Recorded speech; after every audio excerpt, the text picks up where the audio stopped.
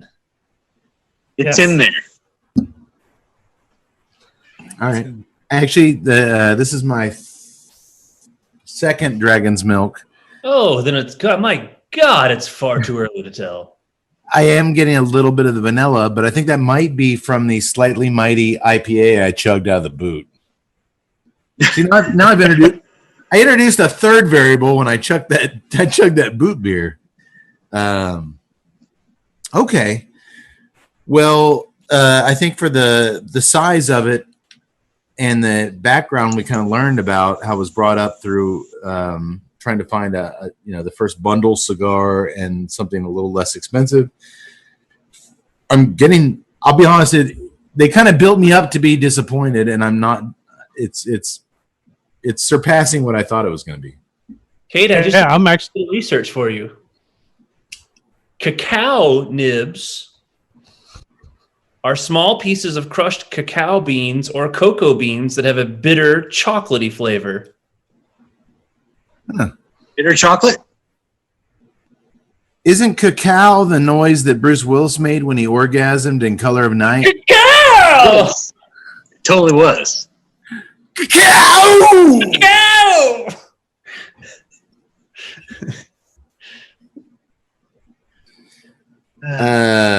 That's how I remember it. Not that I think about that scene every day. Because I don't. All right. Jaws 3, 3D. I kind of did a thing with the boot there in 3D. Did you guys get that? Did you feel like the boot was coming at you? You're supposed to hold it there and let it kind of float.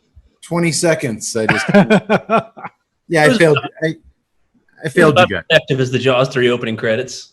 I failed you guys. All right. Well, as we kick things off, gliding along the ocean floor from the shark's point of view, as these movies tend to do. It's how Jaws 1 opened, how Jaws 2 opened.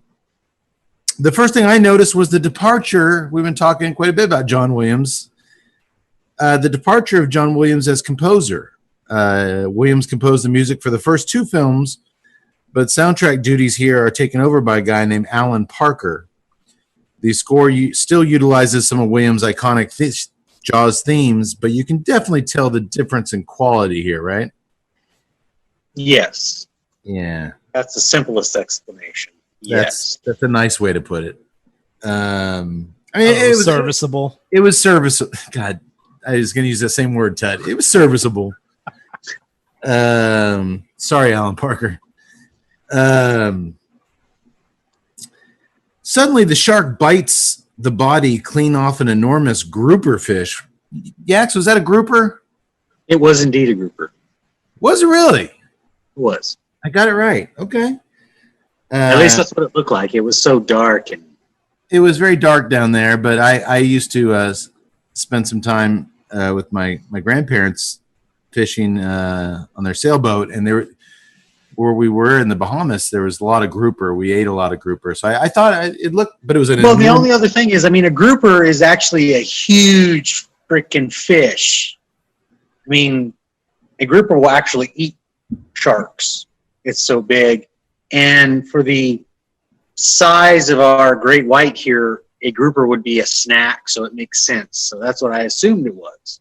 Well, we watched the poor fish's severed head float around in front of us for a good 20 seconds, its mouth still moving. While 20 seconds may seem like a long time, we got to allow it here because it's our first 3D shot in the film. So you have to imagine sitting in a packed theater in 83 and seeing this bloody fish head floating out towards you in the audience, which was very fucking cool. And I know because my Aunt Nancy took me to see Jaws 3D in Steubenville, Ohio in 1983, and I watched that fucking fish head fly towards me, and I loved every second of it. Same. It was my first 3D experience other than the Three Stooges on TV. It was my first movie theater 3D experience and my last movie theater 3D experience, except for Captain EO. I did go see Captain EO. I actually have had two. I've had Jaws 3D, and then I believe Yak Boy and I went and saw Avatar in 3D. That is correct. That was my two big 3D experiences. And I will say that fish effect and that opening scene, I remember it all these years later. Yeah. It was spot on good. And then the 3D title card soars up on the screen, which all these movies did. Friday the 13th Part 3D around that same time period. Everything was just coming at you right in your face. And we're off. I'm going to try to educate our listeners as well as you three Nimrods tonight. I did a lot of research for tonight's show. And I'll start. It's a shark movie. We've done a few shark movies, but not a lot of them. Do you guys know why sharks, great white sharks, live exclusively in salt water? Because that's their porpoise? No, Todd. No jokes. Okay. They live in salt water because pepper makes them sneeze.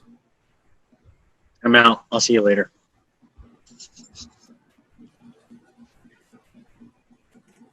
Next. We join a team of SeaWorld water skiers as they practice for an upcoming show. The girls stand atop the boys' shoulders as they're pulled around the water, all oblivious to the giant shark fin following them around. A young Spitfire named Kelly isn't taking her responsibilities too seriously, though, and her goofing around causes the entire team to crash into the water. We look up from beneath the water at their flailing legs kicking away as they wait for the boat's engine to start up again. The guy driving the boat flooded the engine, which you can't do that at SeaWorld. You got to be ready to rock when it's showtime. It should have been a much tenser scene with all these water skiers in the water and the shark POV. And I don't know quite what it was, music, editing. It just didn't have that classic Jaws sense of tension for me. Was it maybe the guy who was just like taking the gas on the boat back and forth, like it's flooded, but I'll just keep pumping more gas?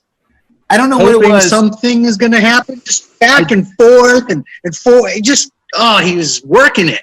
I don't know what it was, but it's a running theme in this movie. There's just this lack of dread and tension in that first scene right after the credits, and I was like, uh-oh.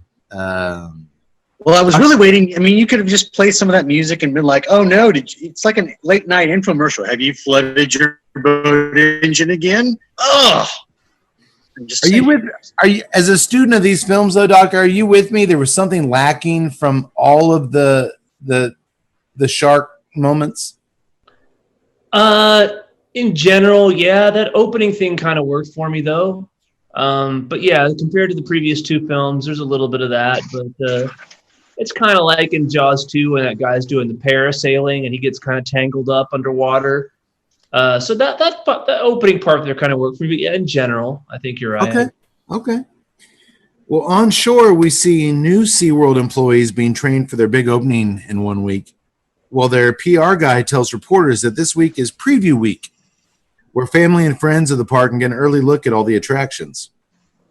The highlight of the new park is the Undersea Kingdom, which has taken 4 years and $34 million to construct.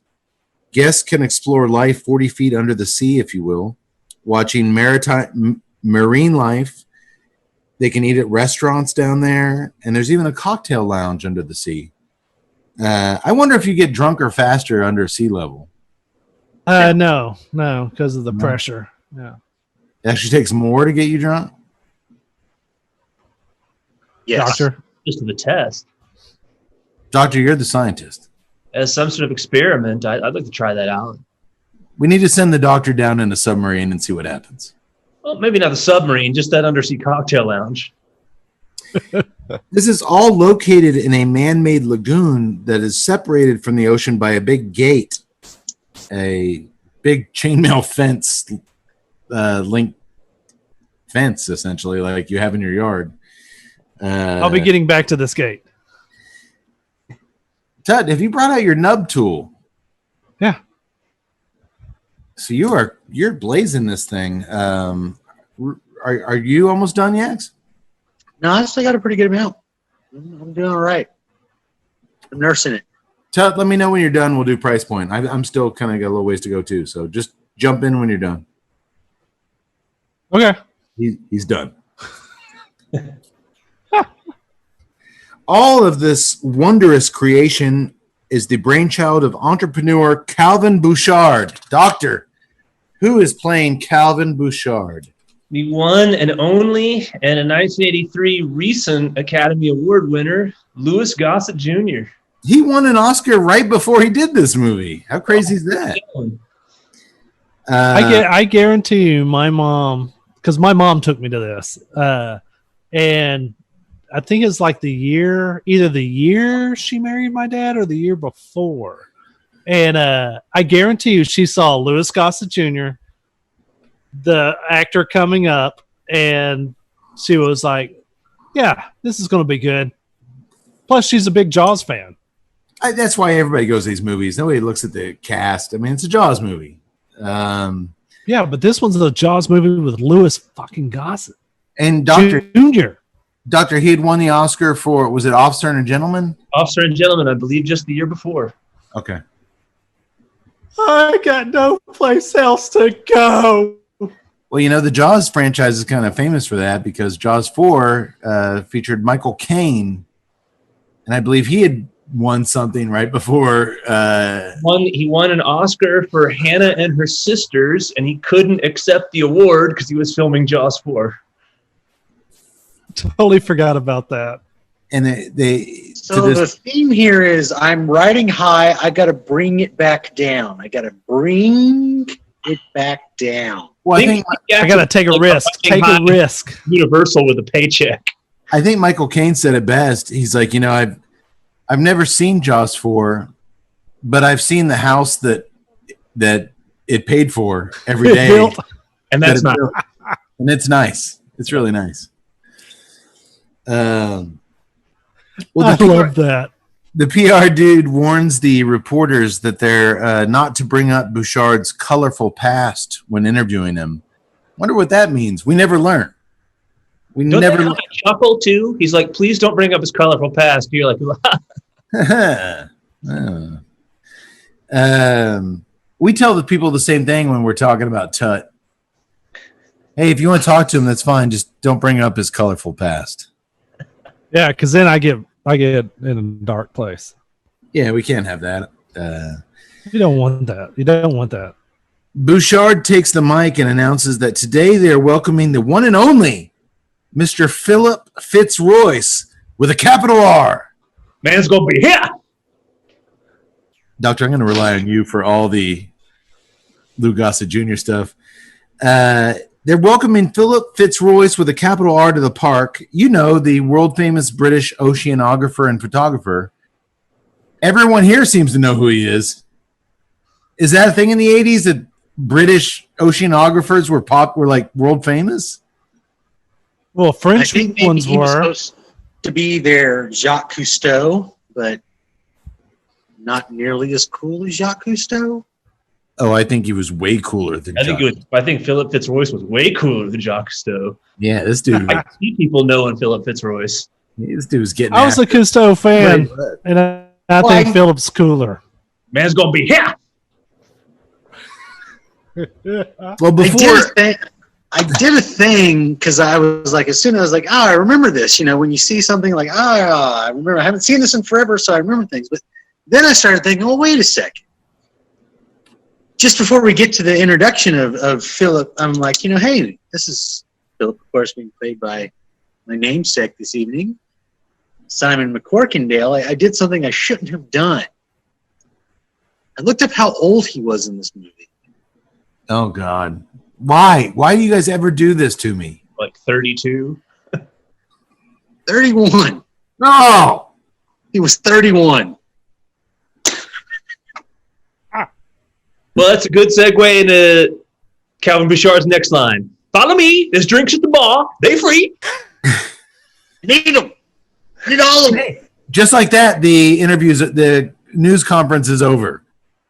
The reporters are all right, now we're going to ask him about his colorful past. Oh, free drinks? All right. Put the cameras away. Let's go. Let's go. Pew. Yeah, I think it was Doctor, or not years and years ago. It was a couple years ago. I think the Doctor told me, he's like, man, it's hard to believe that Bruce Willis was this much younger than us in Die Hard. And I was just like, get the fuck out of here. Don't you ever say that kind of shit to me again. It was striking distance where he's really like holding on to that hairline. And when I was like, man, you realize in this movie here, we're like 2 years older than he is right now. And you're like, you shouldn't have choked me. You're like, shut up. I don't want to hear about that shit. I got enough problems going on right now. Well, hey, the drinks at the bar, they free. And dude, that press team packs up their shit and goes straight for the drinks, TNCC style. Down at the giant gate that keeps the ocean, those 4 giant oceans we have on Earth, separated from this lagoon that they've created. It's just a chainmail gate, like you keep your yard separated from your backyard, separated from your front yard. It's just a gate with a little latch. I'm sure that's safe. It took them 4 years, millions of dollars. 2 men on this build. We spent all our money on that goddamn undersea kingdom. All we could get was this chainmail fence. A large shark has bashed into the gate, damaging it. And Mike Brody, played by a very young, let me guess, 20 years younger than us, Dennis Quaid, he's not happy about it at all. This is his responsibility. He's some type of manager at the park, and these issues fall on him. So he tells his men to get the gate back on the tracks ASAP. Doctor, this is probably a lot of people's first screen interaction with Dennis Quaid, correct? It's one of his earlier ones. He was in a movie in the late 70s.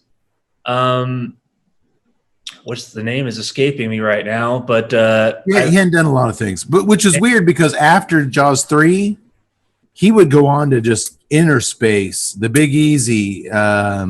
He would just start rattling off big time stuff. Jerry Lee Lewis, Great Balls of Fire. I think did he get an Oscar nod for that?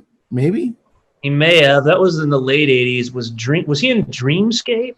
Dreamscape was right after. That was actually one of the first ones after Jaws 3. Yeah, this was really one of his earlier pictures. Man, he's a movie star, and he shows it in this movie. He's got charisma out the ass. He's such a natural on screen. You can see why the guy's had a career, still has a career up until now. I know, Yak Boy, your favorite role of his was as Duke in the G.I. Joe movies. I need full visuals. That was the dude's only line in like all those movies. I need full visuals. He was, to your point, Kate, all these decades later, a movie that came out a year or so ago, I believe I wrote a review of it, The Intruder. He was fantastic in that. You actually wrote a really positive review of that movie where he played kind of this psycho homeowner that stalks the people that buy his family home. But my God, the guy still looks great. He does. And by all accounts, I have a friend who was at a bar in Austin. Quaid's a Houston boy. But I had a friend in Austin years ago who was waiting for a table at a restaurant and told his wife, hey, I'm going to step outside for a cigarette. And all of a sudden, this hand grabbed his arm and was like, "Hey, mind if I join you? Can I bum smoke?" And it was Dennis Quaid. And they went outside together, and the dude just bummed a smoke and talked to my friend for 5 minutes. And he said he was the coolest, most down to earth guy. How cool is that? Yeah. Here recently, I just watched. I forgot he played Admiral Bull, or not Admiral, but Bull Halsey in Midway, the remake. That was a recent flick, right? The guys just never stopped working. I will say my favorite Dennis Quaid picks. Probably Inner Space. That was my first exposure to Martin Short, I think, because that was before Three Amigos, correct? Yes. And I just thought Inner Space was such a fun film. I mean, it was absolutely. It was basically introducing me to the Fantastic Voyage before I knew what that was. So I went on and read the Fantastic Voyage. But man, it's sad the guys accumulated this giant, enormous body of work. But when I think of Dennis Quaid, because I'm a Jaws fan, because I'm a horror fan, I still immediately think of Jaws 3. And he shouldn't be ashamed of this film because he's great in it. I think of this one immediately too. Was he also in that movie The Right Stuff that came out? Yes. Yeah. He was in The Right Stuff. Dude, his career literally blew up after this movie. This movie did not hurt his trajectory at all. Also not in the bedroom. According to the book I read, this is what I read. Well, I knew that he dated actress PJ Souls of Halloween fame and Rock and Roll High School because she would bring him onto the set of Halloween, John Carpenter's original Halloween. And he was originally supposed to play her boyfriend Bob's character, who of course Michael Myers would kill Bob, stick him in the kitchen with a butcher knife, and wear the sheet. That was supposed to be Dennis Quaid, and then he got another gig and couldn't do it. But apparently, they got married, and at the time of Jaws 3, Dennis Quaid was married to PJ Souls, and within a very short time on set, Quaid was banging Marty McFly's mom, Leah Thompson, on set, and no. Oh yeah, no. It's Allegedly, that's what the book I read about the Jaws said. Man with a porpoise. Man, a penis with a porpoise. Porpoise penis? Which is better than a penis in a porpoise. Which is why Tut's not allowed at SeaWorld anymore. Let's never talk about that again. Told you, not the colorful past. No, that's why we don't let reporters talk about Tut's colorful about Jason Tuttle's colorful past. Open bar. Well, so Mike Brody, and also I should mention Mike Brody. Obviously, he's the older son of Martin Brody, Roy Schneider from Jaws. He's the only character in all 4 Jaws movies that appears in all 4 Jaws movies.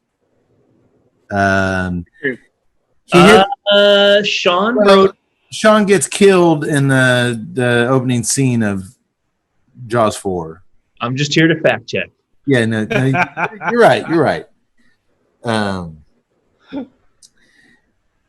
So Mike then heads over to see his girlfriend, Catherine, who is Shamu's trainer and the park's lead marine biologist.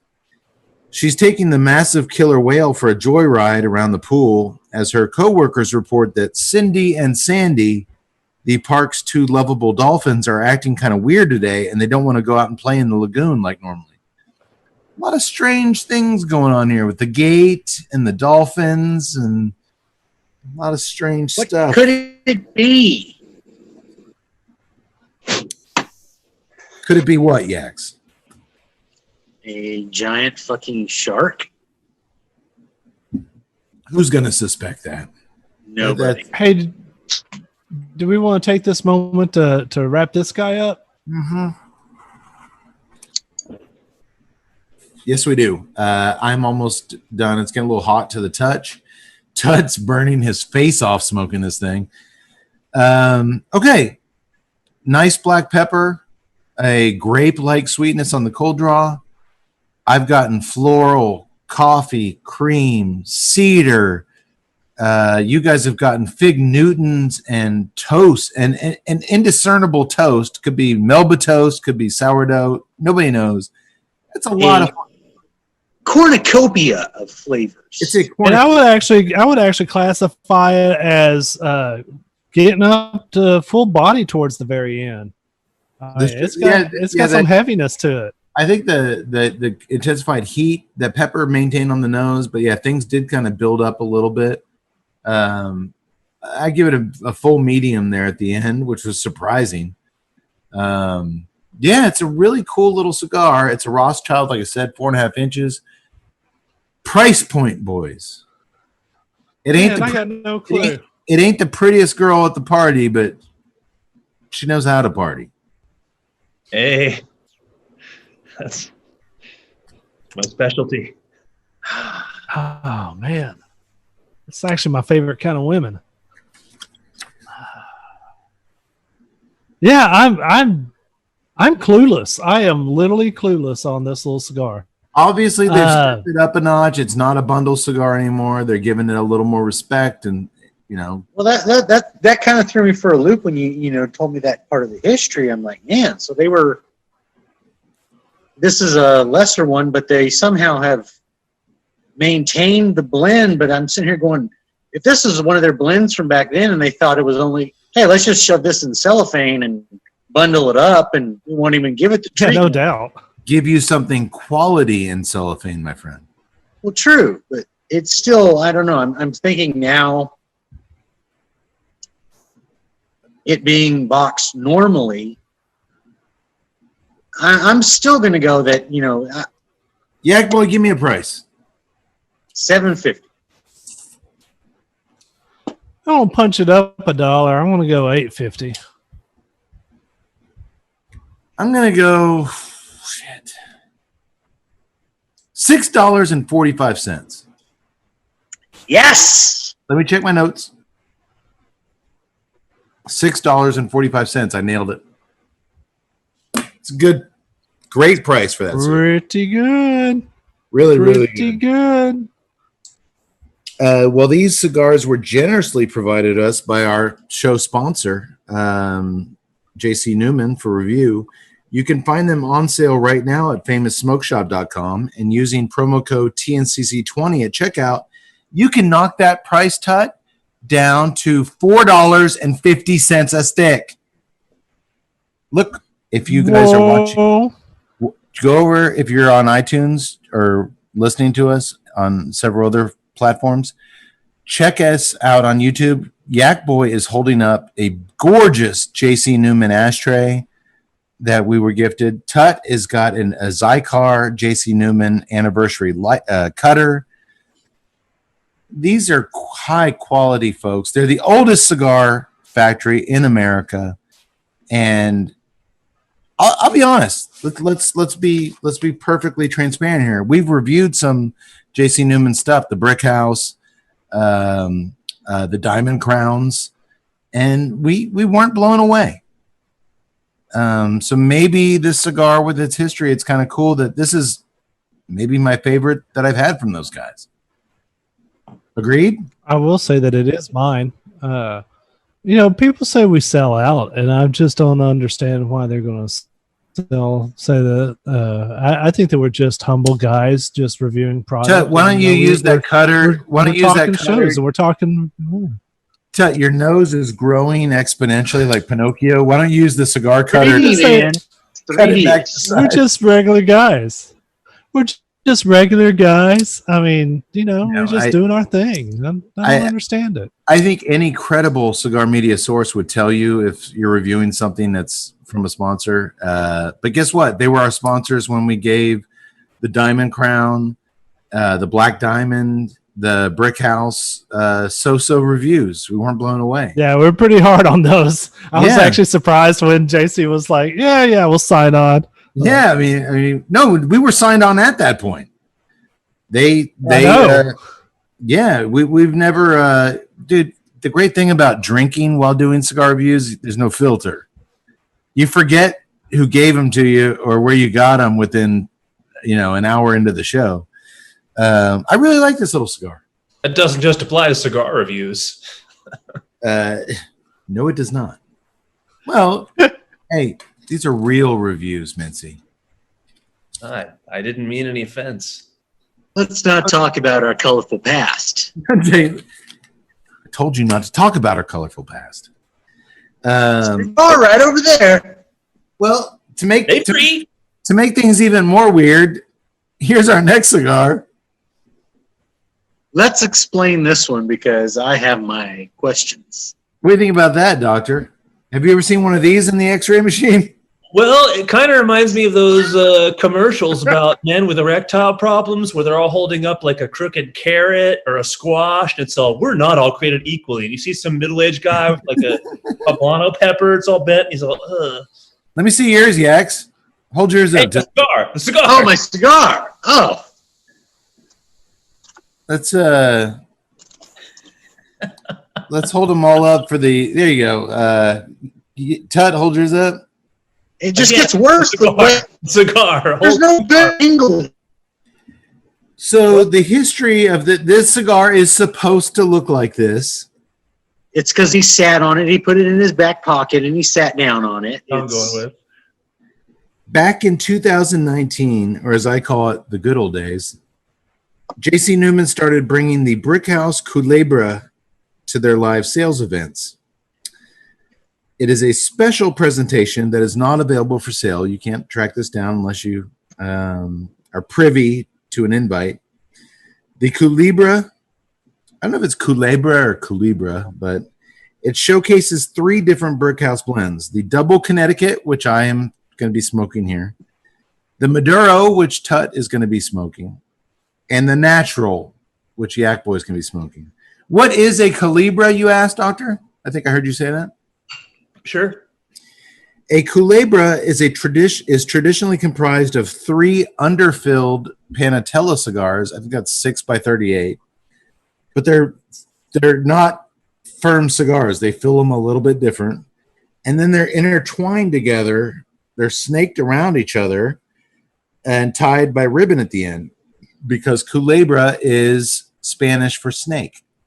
So you've got these 3 kind of cigars wound around each other with a snake-like appearance. They never achieved wide popularity, not even in Cuba where they were invented. Some say they were invented because the cigar workers were stealing too many cigars or smoking too many cigars. So they're like, all right, well, they're not telling us the truth about how many they've had today. So if we just let them smoke this shit, if they're smoking a straight cigar, we'll know they're full of, they're lying. But nobody really knows where the hell this idea came from. I'm here for the camaraderie, but I stay for the higher learning. There you go. The cigars are still made occasionally by some of the better cigar manufacturers out there. Occasionally. It's not meant. Drew Estate has one. The Medusa, Tatuaje does one. The Old Man in the Sea. You see them every once in a while, but it's a very rare thing. Now, a lot of people say, well, do I light this thing up with 3 cigars strapped together and smoke it by myself? No, that is not what's meant to happen. They're meant to be the ribbon cut, unwound, and shared amongst 3 friends. And since all my friends have better things to do tonight, I thought I'd smoke them with you guys. Time to go ahead and hit this leave meeting button. Did I say that out loud? No, Doctor, I was talking about those 2 guys, not you. You said 3. We can hear you. No, there's 3 cigars. Those 2 guys. Doctor, you're good. I just feel weird with this because no matter which way I put it, it's never. Yeah, that's what she said. Look, we're going to look stupid smoking in. But yeah, it's a very unique cigar. And I figured, hey, who knows when we're going to all be able to get together and actually smoke these together. So we'll just do it tonight. And hey, it pairs Jaws 3 cigars.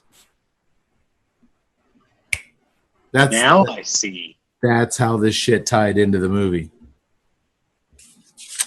That's how it works. Expert pairing. Expert pairing indeed. All right, well, let me light up real quick. I'm guessing none of y'all's beers are blowing you away or causing you problems. Nope.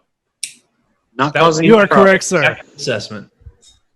When I don't hear anything from you guys, I assume the beers are okay, and that's if it was crazy good, you'd say something. It's working.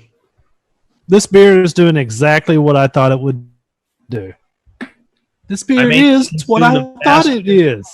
My beer is fulfilling its purpose. My beer is also fulfilling a purpose. Dude, my cigar won't even lay on my ashtray. Like it's all keeps falling off. Yeah. This is obviously not something you would ever like go into a lounge to like, you know, just be left alone, enjoy your night, and like. I don't know. I might do it. Tuts look like a wand from a Harry Potter movie. Hey, the wizard doesn't choose the cigar, doctor. The cigar chooses the wizard. Well, that's true. Spot on. Well, man, I must be a. I was going to say something bad, but you guys just let it. We'll get back into it. Let me crack a beer. So there's a lot of strange shit going on at the SeaWorld. As I said, when Philip Fitzroyce with a capital R arrives in his stretched limousine, he is a world famous British oceanographer after all. He is a sight to behold. Oh my God. Panama hat, striped ascot, tiny cigar. He's wearing Pierce Brosnan's khaki anthropologist clothes from Nomads. He's a sexy motherfucker, am I right? He is indeed. Yes. It's like I hear the theme from The Natural when he steps out of the limousine. Who is this guy? The actor playing him. Who is he? Simon McCorkindale. And I know him. I know him from a few things. What do you guys know him from? Manimal. As a kid in the 80s, if you watched TV, you watched Manimal, and he was a dude who would turn into animals like Black Panthers, and he was Manimal. I also recognize him. If I wasn't watching Manimal, I was watching Automan. I'm Which sorry, is just basically fucking cigars are killing me. There is no way I can hold this cigar and it not just be like out like. You had like this studious like Churchill approach, and then you see this thing just bent southwest. I'm like, yes. He was also a regular on Falcon Crest in the 80s. Yes, he was. God, this guy's something. All Mikey and Catherine can do is kind of shake their heads and laugh at the grand spectacle of this guy's entrance. But also arriving just then is Sean Brody, Mike's little brother. And for some reason, he's a cowboy college student in this film. Okay. Yeah. Dude, the Brody kids grew up in New York. Then they moved to Amity Island. And now this young whippersnapper's got a country twang and wears cowboy boots and a cowboy hat, a backwards cowboy hat. He's gone to college in Colorado. Yeah, but you don't change your accent and the way you speak at college. I mean, you do. He's experimenting. You experiment in college, or they say some shit like that. That is correct. It wasn't an over-the-top twang, right? I mean, he had adopted a bit of a Southern accent, but he was, he had ran away from that horrors of the East Coast. But Western Colorado is like, or Eastern Colorado, I think, is pretty agricultural, ain't it? I mean, in there somewhere in Colorado said, hey, you put your hat on this way. Well, but I mean, Catherine says later that he doesn't visit a lot, so Mike hasn't seen him in a while. Don't you think Mike would be like, dude, what's up with the cowboy hat and your voice? Like, it's just kind of crazy, right? I don't know. I mean, he's if we believe he's the age of a college student, he's gone out there to get away from this trauma, and he decided to adopt a little bit of a cowboy persona. It's kind of like what's her name in that Pauly Shore movie where she comes back from the West Coast and she's like, "What's up, Nugs?" Encino. The only one saw it? No, not Encino. Man. In the Army now. No. Biodome. Biodome. We've named all his movies. God, No, there was a farm one where he's saying, "Thank God I'm a country boy." Son-in-law. There you go. good job. Come on, Tiffany Amber Thiessen doing a dance to Travis Tritt. Trouble. No, Tut. It was not Tiffany Amber Thiessen. Yeah, it was. No, it was Kate. You'll remember the actress. She was in Sin City. Attractive woman, Carla Gugino. Oh yeah. Nope. No. I'm gonna have to agree with Tut. Tiffany Amber Thiessen was in Son-in-Law. Yeah, she was. Yeah. Come on, don't ask me. That would be like asking me what Jesse Spano's doing now. I know my Saved by the Bell. You know what? What is Jesse Spano doing right now? Is it something to watch? I'm going to not fight anybody on this because I am proud of the fact that I do not know my Pauly Shore movies. Yeah, you have nothing to apologize for, Doctor. But if you guys Son-in-Law is a great movie. I think it's son-in-law, not son-in-the-law. Yeah, you're really sticking a fork in your credibility here, Todd. You don't even know the name of the movie. It's got sons.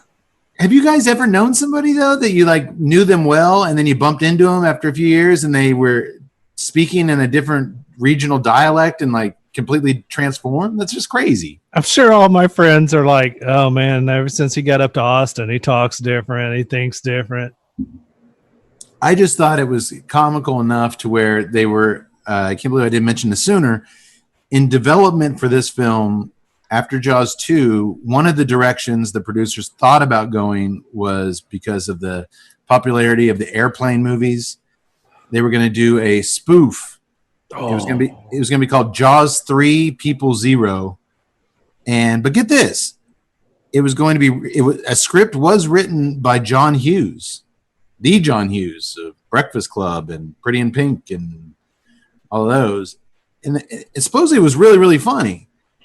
But I could see that, like Sean Brody showing up in cowboy hat and suspenders, but I guess they thought that would work here too. So okay. Isn't the back behind that Cade? They were going to have Peter Benchley. Well, does the actor? Sorry, you have to go ahead. No, he got what he deserves. He froze after interrupting you.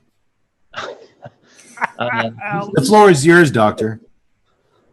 I was just going to say, wasn't it was National Lampoon's 3 or? Yeah, it was gonna be a National Lampoon's movie directed by Joe Dante of Gremlins and The Howling.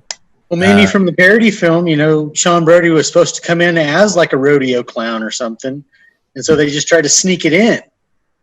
What if he was a rodeo clown and he came out of the barrel and a shark in the bowl, like in the rodeo, like a shark came in and that'd be funny, right? Or he's like a shark rodeo clown. He jumps in the water to get the shark's attention. I'm starting to see why they didn't make this movie. And thank God they didn't, because then we wouldn't have Jaws 3D. Well, anyway, Mike is so happy to see his little brother. They give each other a big hug. And then Sean grabs Catherine, his brother's girlfriend, and kisses her really hard on the lips. And they all head off to get some drinks. Hey, little brother. Hey, Tut, this was just his. You've got a sister-in-law. You ever give her a hard smooch on the lips? No. Good answer. Yeah, I thought that was weird. He really laid one on her. But then Mike, he's had a long day. He's like, let's get drunk. And like, okay. That kind of family. Yeah, my kind of family. Speaking, not the kissing each other's wives thing, the getting drunk all the time. I can relate to that. Speaking of drinks, You know who I hear makes some of the world's finest bourbons, boys? Who's that, Cade? That's right, Tut. The Van Winkle family. Oh. And did y'all know that they're also involved in the creation of one of the world's most interesting cigars? Maybe. I've heard it a few times. I think you know where I'm going. I'm talking about, of course, the highly complex, masterfully blended Pappy Van Winkle Family Reserve Barrel Fermented Cigar from our friends at Drew Estate. The Pappy Van Winkle Family Reserve Barrel Fermented Cigar is a long filler premium cigar rolled in limited quantities at La Gran Fabrica Drew Estate in Esteli, Nicaragua. Deep barrel fermentation is the key process that makes this expression vastly different from anything else on the market. Hand-selected leaves from Kentucky are packed into small torquettes, or doctor, for the scientific-minded folks in our audience, just big fat bundles of tobacco, which are then shoved strategically into oak bourbon barrels. Water's then added while immense pressure is applied to the torquettes via railroad jacks, not car jacks, not jumping jacks, not Wolfman jacks. Hi, how you doing? Railroad jacks. The tobacco is removed 2 to 3 times per year. It's shaken out, then repacked. We've seen the process. It's mind-boggling, awesome to watch. The total process of fermentation takes 12 to 18 months, leaving a truly unique flavor profile and aroma. The Pappy Van Winkle's Family Reserve Barrel Fermented is now available at brick-and-mortar Drew Diplomat retailers everywhere. Seek them out. Seek them out. Cade, one should only ever shove strategically. Otherwise, you're just a bully. Yeah. You're a tobacco bully. And those Shove, do it strategically. Those are the worst kind of bullies. I got this on the break. Hey, you're drinking your O'Brien's your Oktoberfest mug? That is correct. Year 2010. Man, are the ones we drink out of the show bigger than that, Yax? Yes, they are. That looks tiny. That is a half liter. We drink out of full liters? Yes, we do. Hey, it's doing the best it can. Don't make fun of it. It's a Septemberfest. No, it's a Septemberfest. Hey, Tut, nobody's judging you, man. It's a cool mug. Totally judging him. Well, that night, as I grab another beverage, in a simply beautiful wide shot, you've got the gate separating the lagoon from the ocean. We've already made fun of that enough. The evening sun is burning a hole through the sky in the background with the vast ocean underneath it. There's a lonely oil platform far off in the distance. Wow, it is gorgeous. It's gorgeous. It is as beautiful an establishing shot as anything in the original Jaws. And then you see the scuba diver who's responsible for locking it up walk out and just drop down into the ocean. Oh, it's just beautiful. This has got to be one of those things when you're in the editing room and you see it, you're just like, oh. Like you just got done editing the Sean Brody kissing his brother's girlfriend stuff. You're like, what net? Oh shit, this looks okay. All right. Let's erase that with the most beautiful, picturesque thing we can think of. Dude, you know what? He superimposes a sunset over Sean Brody's head. But after that, let's kill somebody. We erase Sean Brody. Yes. We're gonna bring in this beautiful shot, and then we should just totally scar that. Well, I love, and Doctor, you'll know what I'm talking about here. In all good shark movies, they have the good ones. They have this way of showing you the beauty and safety of what's above the sea. And then some poor fool goes down under it and shit happens. And it's like, no, you should have stayed up there. Like beautiful. It's beautiful and safe up there. Deadly. Everything's fine up there. Although now the world's so fucked, you're probably better off down there. I don't know. There's a perfect balance of that. Have you ever seen Shallows? No, I wanted to. It looked really good. I always say her name wrong. Ryan Reynolds' wife, Blake Lively. Lively? Is it Lively? I've heard it both ways. Yeah, Todd, I've said it both ways. So, but when she's on her surfboard, it's just great camera work. She just keeps kind of like popping up and below the water line. But yeah, it's kind of like you're up on that platform, you're safe. The minute you dive down there with your flippers, you've entered the ecosystem. Well, you've entered the food chain.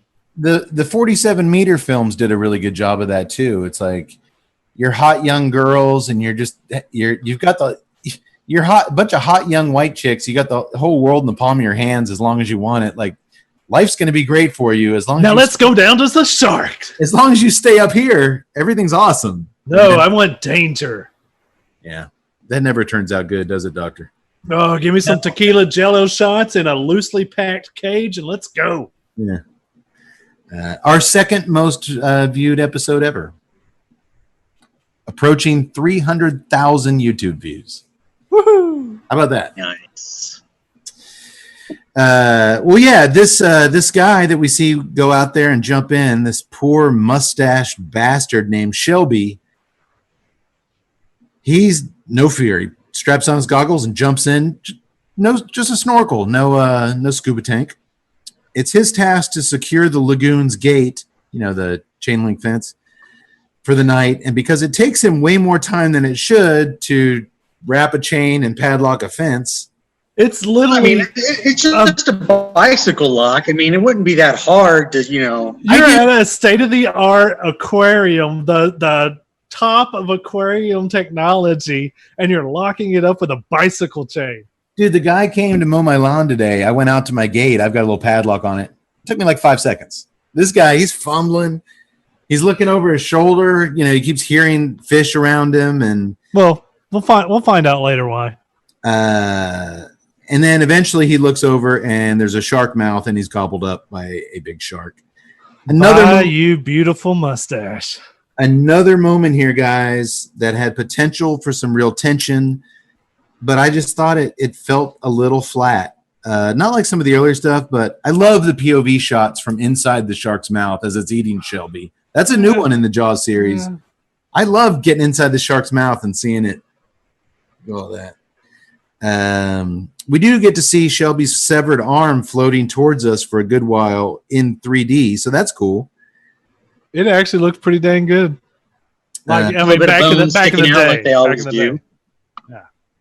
Yak Boy, when we were inside the shark's mouth and it was eating Shelby, whenever you see footage of, especially in the original Jaws, when he's feeding a chum and it comes up with its big teeth, do you know what the technical term is for that white chunky stuff that hangs off the shark's teeth and gums? Dropping a little knowledge on you. Oh, all right. What is the technical term? I'm not going to apologize for teaching you boys something tonight. That is called slow swimmers. Slow swimmers. I was going to go with viscera, but we would have also accepted viscera. Doctor, you're not wrong. Thank you. By the way, I'm going to stick with Doc's answer. He is a doctor, after all. Respectfully have to disagree, Kate. I thought that scene had some tension. I mean, you kind of know something's going to happen, obviously, but it didn't fail for me. I'm going to chalk it up to scoring. Maybe there's something with the John Williams score underwater where it was just kind of, there's a little more dread or something, but it had all the filmmaker gave the editor all the right tools cinematically. Yeah, I think it goes back to, I think the editing had a lot of the cuts kind of removed some of the stuff. Yeah. It kind of removes just some of the tension, I thought so too. A little less fumbling on the lock, a little bit more of that, of a wide away view of the guy. They cut to it a couple times and it was this beautiful wide shot of him at that giant fucking gate. All right. At a nearby it still just makes me wonder, why couldn't they have put the lock on the top of the chain link fence? You could have. Sense. I mean, just worst case scenario, it opens a little at the bottom, some more fish get in. It's SeaWorld, isn't that a good thing? Well, if we really want to dig deep into this, didn't Mike Brody give them that order hours ago during the daylight? So if all he had to do was put a padlock on, maybe he's been drinking on the job. I don't know. Well, we'll learn later. It sounds like that might be a thing with Shelby, He's not actually, it'd be like that. He's not the most responsible employee. We're going to actually learn that right now. At a nearby dive bar, the waitress, Charlene Tutt. Hey, our first character in a film named Tutt. All right. He spells it with 2 T's. Short for Tuttle. I've seen it spelled both ways. Mm-hmm. She asked Mike if he knows where her no-good, cheating, mustache boyfriend Shelby is. Uh-oh, we know where he is. Just like a Tuttle. She working in a dive bar and making bad decisions? There you go. Okay. Hey, that doesn't describe you at all. Oh, other Tuttles. She, of course, assumes that Shelby's screwing around with that little bitch from the souvenir stand, and she's ready to kick his ass when he shows his handsome mustached face again. Been there. I guess it's a good thing he doesn't have a face anymore. Nah. Yeah. Little brother Sean then challenges our cute water skier Kelly to a game of standoff, which I describe if it made any sense, which it doesn't, so I'm not going to try. I had no clue. It's basically where a 114-pound chick can push over a 300-pound linebacker. Yeah, I don't get the dynamics of standoff at all, so I think you're right. Let's move on. But I do say next time we're all able to congregate at the pub together, we get some serious standoff matches going. I can see that ending in bloodshed. But okay, I guess if I'll be there with my first aid kit, perhaps I can administer it poorly. Is Miss Thompson going to be there? I think she's a tentative. Maybe we'll find a Miss Thompson. I mean, if and now participating from the East German team, it's going to devolve into that bar.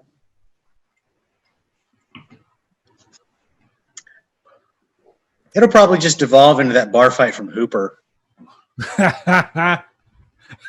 Looking at you, Doc. You're the one to start it. Doc breaks out the football helmet. It's on. But the game of standoff does provide Sean an opening to get Kelly drunk. So, whatever works. They go over and join the Brody clan at their table, and the Michelobes begin to flow like seawater. Living it. And she likes his.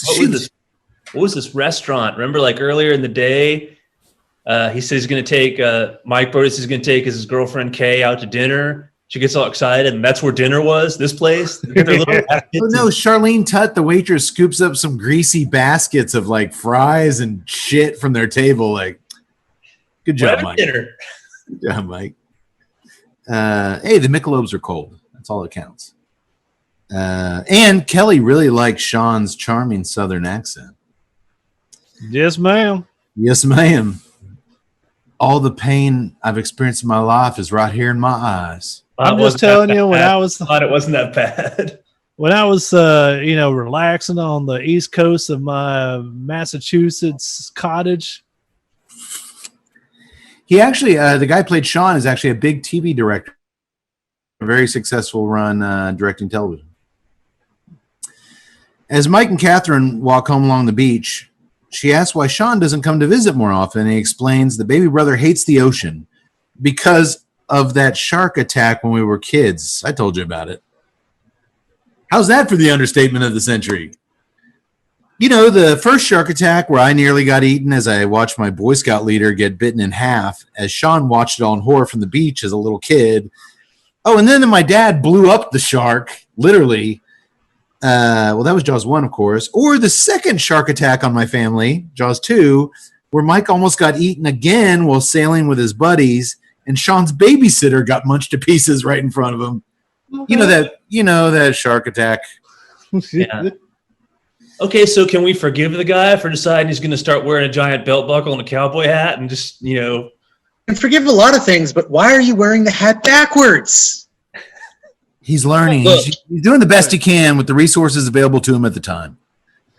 Look, I mean, if he had showed up out in some old rickety truck, dropped him off, and he's got his hat on, and he's got a guitar slung over his back, like the beginning of Hot Dog when the country skier gets dropped off. Yes, exactly. Yeah. I mean, there would be like reason, like, just literally like beer cans spilling out, like, Hey, Lone Star cans. Well, no shit. Sean doesn't like the water, and guess what? Mike shouldn't want anything to do with it too. He's working at SeaWorld. He's such vivid memories of sharks. They're no big deal. Mike's brave. Mike's brave. Mike confronts his fear. No, Mike's a heavy beer drinker and a chain smoker. He's burying his fears. No. Mike knows how to handle pressure. He's burying that shit deep, and I can respect that. Well, you already can tell that. He's like, let's go out for a nice dinner, and they end up in a dive bar. He's just drinking it away at this point. Not everybody can eat at the Neptune Lounge. That's how you handle pressure, my friends. Not on a salary of whatever it is that Mike does that we don't know. Seems like he had a fairly important job. It does. Apparently, he's like in charge of everything. Well, it's a good salary. He just needs to go to these dive bars because that's where he can get fucked up the fastest. Well, yeah, $1.50 Michelob's. You're not going to pass that shit up.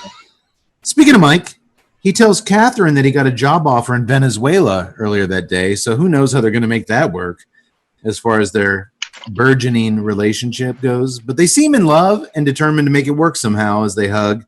Good for them. Good for them. Yax, did I use the word burgeoning correctly? You did. You did indeed. Fucking A. As for aquaphobic, Sean, is that the fear water, doctor? Aquaphobia? I believe it might be. I made it up. I was either hydrophobia or aquaphobia. I went with aquaphobia. I think it's hydrophobia. Yeah, I think aquaphobia is the fear of Aquaman. Or Aqualad. Or Aqualad. Oh, I've got that for sure. Yeah, he's a pretty scary little. I thought it was you were afraid to wear Aquavelva. It could be that too. Or you got caught with your Aquaman underoos? That's not Aquaman underoos. Yeah, because I didn't tell him, I swear. I don't know where he got that from. Your secret's safe with me, buddy. You this whole time. Oh, and I guess all our listeners know. I'm so sorry. Well, as for aquaphobic Sean, it turns out that there's something that can lure him into the water after all these years and tragedies. Hot ass. More specifically, Marty McFly's mom's hot ass. Woo! Hot indeed. Yes, Leah Thompson, who up to this point, the casting agent or whoever suggested her the casting agent, she'd only appeared in a Burger King commercial before this movie. Thank you, casting agent. Thank you a lot. That was when they had real commercials and not that creepy Burger King guy with the big mask. Whoever approved that campaign ad is more crazy than we are.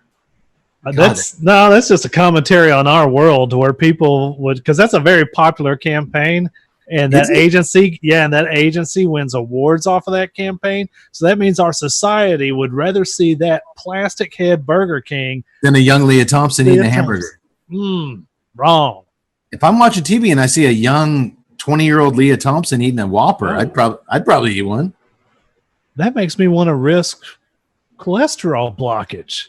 Let's do this. It makes Sean want to risk a swim in the water. Yeah, I mean that's a big move for him. Well, she strips down to her string bikini, and Sean follows her out reluctantly. He doesn't like the water, but he's following her out into the lagoon, lickety split. Meanwhile, nearby, there's two bozos out in a boat, a raft, illegally scuba diving for coral, and they get gobbled up by the killer shark in another boring as hell kill scene. Oh, dude, we don't even go underwater this time. Like a guy goes underwater with a flashlight, the flashlight goes out, and next thing you know, the shark pulls the boat underwater and eats the guy, and then eats the boat. But we don't. There's no tension. We don't see anything. I did like that raft getting eaten and pulled under. Like pulled together, yeah. But don't you think like him underwater with the coral and the flashlight, that could have been expensive to shoot, but cool. Well, and it makes I'm trying to, at this point, I can understand the shark. I'm eating people. But I've already eaten two dudes. What's the shark thinking? I can't leave any evidence of the killing I've done, so I've got to get rid of this raft? Yeah, I don't know why. Maybe he thought the raft was just an enormous seal. It could have been. I understand that they don't have great eyesight, although I don't know how you would find that out because I don't think you can submit a great white shark to an eye test. But I think that that's part of it is that they don't see very well and move by feel. But even then, the raft is just sitting there. Yeah, and it's not like a So boat. the dinosaurs of the ocean, if you don't move, they can't see us? No way. I've seen shark wait. They can sense electricity in the water, so they can actually feel the electricity your heartbeat produces, and they'll track you exactly through that. Hey, whenever I'm in the open water in my Speedo, there's electricity all over the place. There are so many things about that statement that need to be reconsidered, but Is we it know don't go possibly into- like to electrocute yourself so that I'm guessing it's the churning of the water as everybody is fleeing the scene. That's I've been banned from South Beach in Florida for 17 years, and I stand by that banning. That was a good call for them. Hey, nautical question. As you guys know, I spent many a summer in my youth on my grandparents' sailboat in the Bahamas. Around these guys' boat got sucked down in the water, and we see a couple other speedboats. That rubber rim that goes around every boat?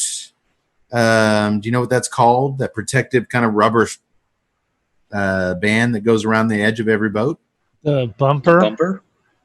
Those are actually called shark absorbers.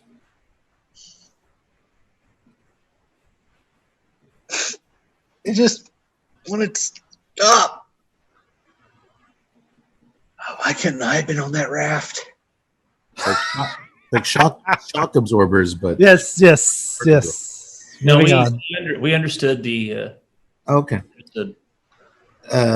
So anywho, luckily Mike and Catherine stumble across the two young lovebirds making out in the water just in time and spoil their fun. They get a microphone and pretend like they're the SeaWorld police. And they get them out of the water right before the shark probably would have eaten them alive, because those coral guys stealing coral, right?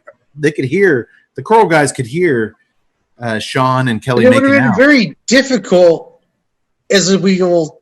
I mean, how the shark would have gotten to them, considering how big the shark is. I mean, it's not like he could have come popping up out of the water. No. This is still a relatively normal size shark at this point. Oh, is it?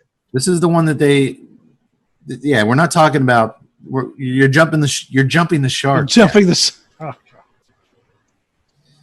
They weren't in very deep water. I know that's you don't have to be for a shark attack, but they were really about knee deep or so. For normal size sharks, they could have got them.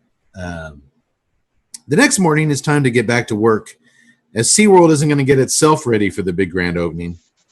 And for Catherine, the senior biologist, that means taking time out from training her dolphins to deal with Mr. Philip Fitzroyce, who's making himself quite comfortable around the park photographing all the action. He's a cocky son of a bitch, isn't he? Yeah, he is. She's like, "Can I help you?" "I doubt it. I'd like to speak to someone in charge." Because she's a woman, she can't be in charge. And I realize my English accent isn't Australian. That's more milk. We've been down this road before. Yeah, looking for someone in charge. Thank you, doctor. I don't have an English accent. It's all Australian. Bloomin' onion. It's drunken Russell Crowe Australian. Nicole Kidman. Cody, that's just called Russell Crowe.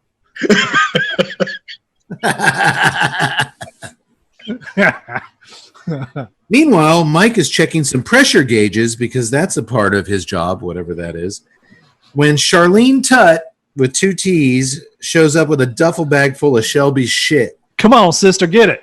He and his mustache didn't come home last night, and I'm through with him. Son bitch. Tosses it at Mike. Is that a regular occurrence for you, Tut, where some woman shows up and throws a bag at you? He didn't come home last night, Jason. Where is he? You don't have to answer that for legal. Do I need a lawyer? No, you're fine. Probably.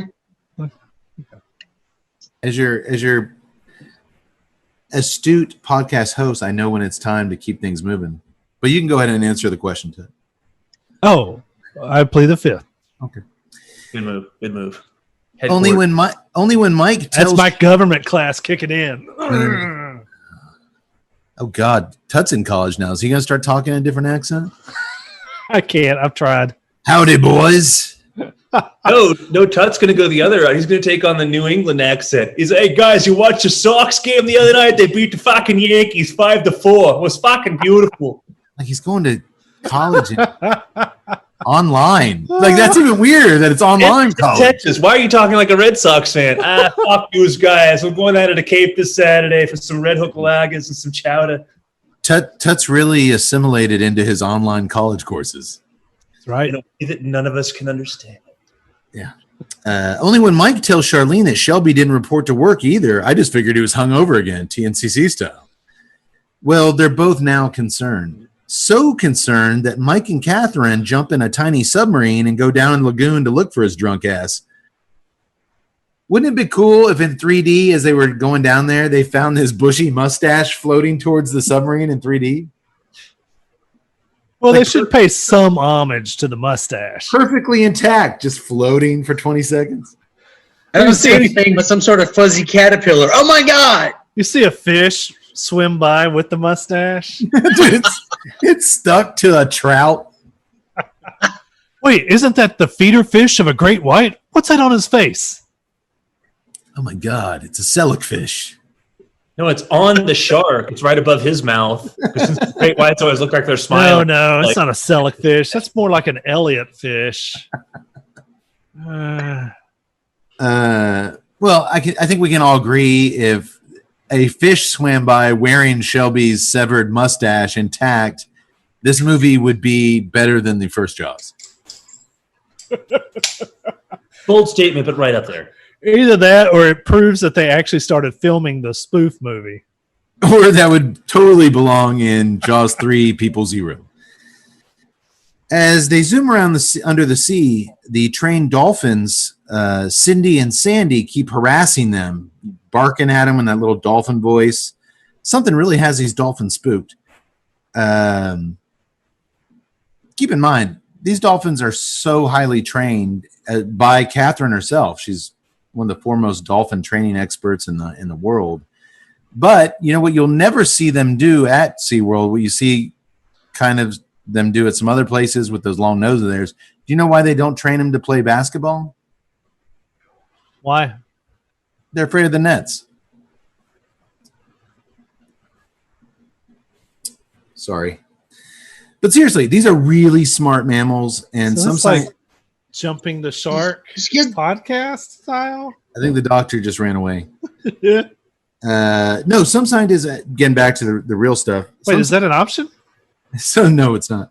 Some scientists believe they are the closest dolphins to human level intelligence, even higher than some apes and chimpanzees, and especially their emotions are almost on a human type level through the research they did. Do you know that dolphins even blush? I didn't know. I did not know that. Crazy, right? Yeah. Apparently they blush when they see the ocean's bottom. So sorry. It's all right. Well, when Mike and Catherine I should have chose a stronger beer. When Mike and Catherine exit the submarine, they park it down on the bottom of the lagoon and they swim out to check a sunken pirate ship, part of the freshly created undersea attraction. What is the pirate thing called, Yax? The Spanish galleon. The Spanish galleon. As they look for Shelby's bloated, drunken corpse, they're almost immediately attacked by a pretty sizable great white shark. Now, this shark, Yax, I mean, it's big, but it's not ridiculously big. No. Okay, so am I the only one who's like, this is a Jaws movie, and that's what you're bringing me? Yes. Well, I am when we see it again. That first shot of it ramming the Spanish galleon was kind of deceiving because it looked pretty kind of big. Yeah. But then when you see it in some other scenes, well, let me just get to this. Fortunately for Mike and Catherine, the two dolphins swoop in to rescue them, and they hold on to their fins as they're carried away to safety. But here's where I think you're going, Tut. The real shark footage interspliced here was terrible. Sometimes the shark looks huge. Sometimes the shark looks small. Sometimes the shark has like a rope in its mouth. Sometimes it does. Sometimes it doesn't. I didn't see that. Yeah, there's one time where they show the shark. It's not even a really big great white. It's just got this random rope hanging out of its mouth. Like they just cut together. And that was my only criticism of the original Jaws. I think Shelby was editing this. Drunk Shelby. But no, there's a couple underwater real shark shots in Jaws with Dreyfuss underwater when you're seeing this huge fake shark bashing the cage, which looks great. But then you're cutting to some real shark footage where it looks like a normal great white and not even a really impressive one. And it's just kind of like, oh, why'd they use that? Like, I understand some real shark footage adds some nice real reality to the proceedings. Yeah. But you just showed me the most monstrous thing. And that shark you just showed doesn't look like this. Shark footage is all over the place. I mean, I was just coming from the fact that, coming off of Jaws 1, Jaws 2, those things were just massive Mack trucks. And then I saw this and I was like, oh, well, okay. We're gonna learn that's intentional, actually. When they reach the safety of the dock, Mike keeps screaming, "What was that? What the hell was that?" He handles pressure well. Dude, he's experienced like 3 or 4 great white shark attacks in his life up close, and he knows what it is better than anybody. It's a fucking shark. It's PTSD, post-traumatic shark syndrome. No bad jokes, Todd. Not tonight. Oh, come on. I gotta side with Tut. That was all right. Oh yeah, I can dig it. You just missed it by the wordplay. If you had said post-traumatic shark disorder, but otherwise that was the best joke I've heard all night. It wasn't bad. It wasn't bad. Your last name's Brody. You know what a shark looks like. I think he would actually have been like, maybe he is freaking out. And she's going to be like, well, that's a shark. No, that's too small to be a shark. That's it. Like, no, I've seen sharks. They're at least 40 feet long. Look, they can eat entire boats. That's not a shark. What is that thing? Mike, I am an oceanographer. I know what a shark is. Look, my dad was on it. Slaps the piss out of her, and all of a sudden the movie. Let me tell you the story about the USS Indianapolis. I was on the Indianapolis. Like, what the hell? Down in the undersea restaurant and lounge, I believe the Neptune Lounge, Calvin Bouchard is treating Mr. Philip Fitzroyce with a capital R and his assistant, his English assistant Jack Tate, to some surf and turf and a couple beers. My man. When his PR guy interrupts their meal with news of the shark attack, the boss man ain't pleased. We're having dinner here. Wait a minute. We having dinner here. But sir, the shark. We having dinner here. Not over there, over here. Boucher, he actually does point to his plate. Not over there, not behind me. We having dinner here. Bouchard tells his 2 VIP guests that they should come along with him. We should all probably check this out. When Fitzroyce gets wind that a great white shark is nearby, his eyes light up. This could be a stroke of good luck. He promises Bouchard that if he lets them kill it on camera, I can guarantee you media coverage, mate. I can guarantee you media coverage. I don't understand. Like, he's a photographer, he shoots wildlife with his photo, but he just wants to kill this thing. Yeah, he wants to slaughter it. I haven't seen photographers like that. Well, have you? Maybe he should have come clean, like right now. Just after I take the picture, I kill everything that I take the picture. I have reels and reels of film of young girls who I've then murdered. Hey. We don't want to hear about no murders here. Those are snuff films. Oh. Doctor, I'm going to leave the Bouchard to you. I don't know what. Right here. I can't do a English accent. I can't do a Louis Gossett Jr. After I hunt my prey, I actually murdered all of them. Then he gives that great line, Calvin, they die wondrously, or they die magnificently. Whoa, you're making me an accomplice here? I don't want to be an accomplice here. I want to go back and have my dinner over there. That almost got my beer spit out. Yeah, doctor, if you could wait till Tut's taking a drink to drop your Bouchard, I want to see that beer come out of his nose. Well, Catherine, despite Mike's insistence that great white sharks are indeed killers, now he knows what they are. A minute ago, he didn't know what the hell it was. That's all these things do, Catherine. It's all they kill. She insists they capture it instead. That way, she says, appealing to Bouchard's entrepreneurial side, he could make tons of money off exhibiting the rare beast. And surprisingly, Mr. Philip Fitzroyce agrees. Capturing a great white shark sounds like fun to him. Well, of course. I mean, he's Fitzroyce. Besides slaughtering defenseless animals, I love money. Yeah. He's like American Psycho, this guy. He's just standing over there in a clear raincoat, holding an axe. Let's go. They look over at him. He's already putting on the clear trench coat and the axe. Are we doing this? By Crocky, are we doing this? Oh, jeez. Fitzroyce and Catherine jump in the water, and just like that, the shark attacks Catherine from behind. He's hungry. Do y'all know what sharks order at McDonald's? Oh, God. Doctor, you know. Fillet of fish? No. A quarter flounder. Sorry. Fitzroyce wrestles her free of the shark's jaws.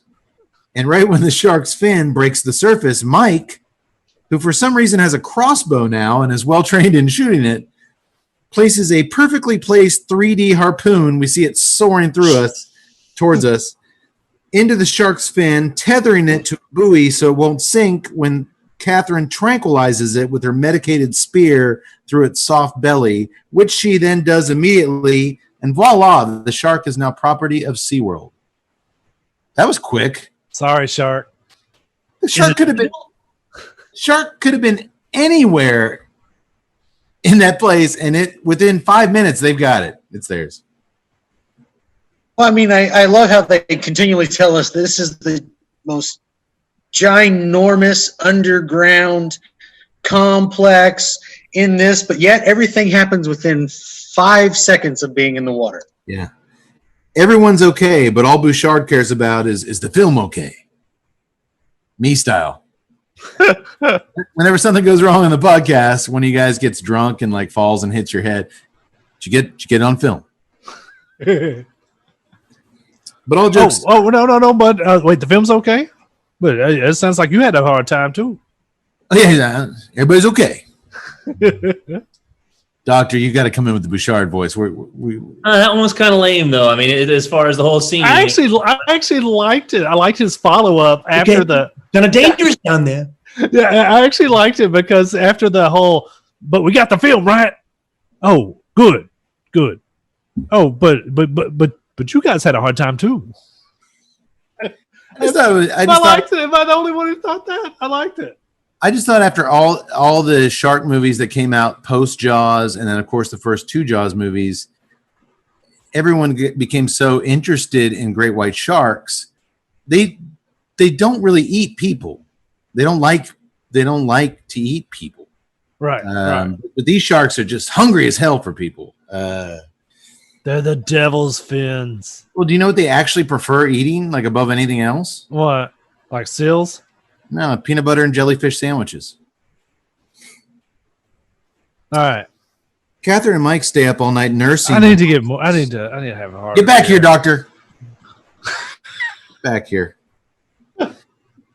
That's doctor's form of protest. Oh wait, can we all do? Can we all do that? Like their wit project. You guys, so like when you crack one of those jokes, we all just do the shame. You guys, Tud has a spinning chair. Like yes.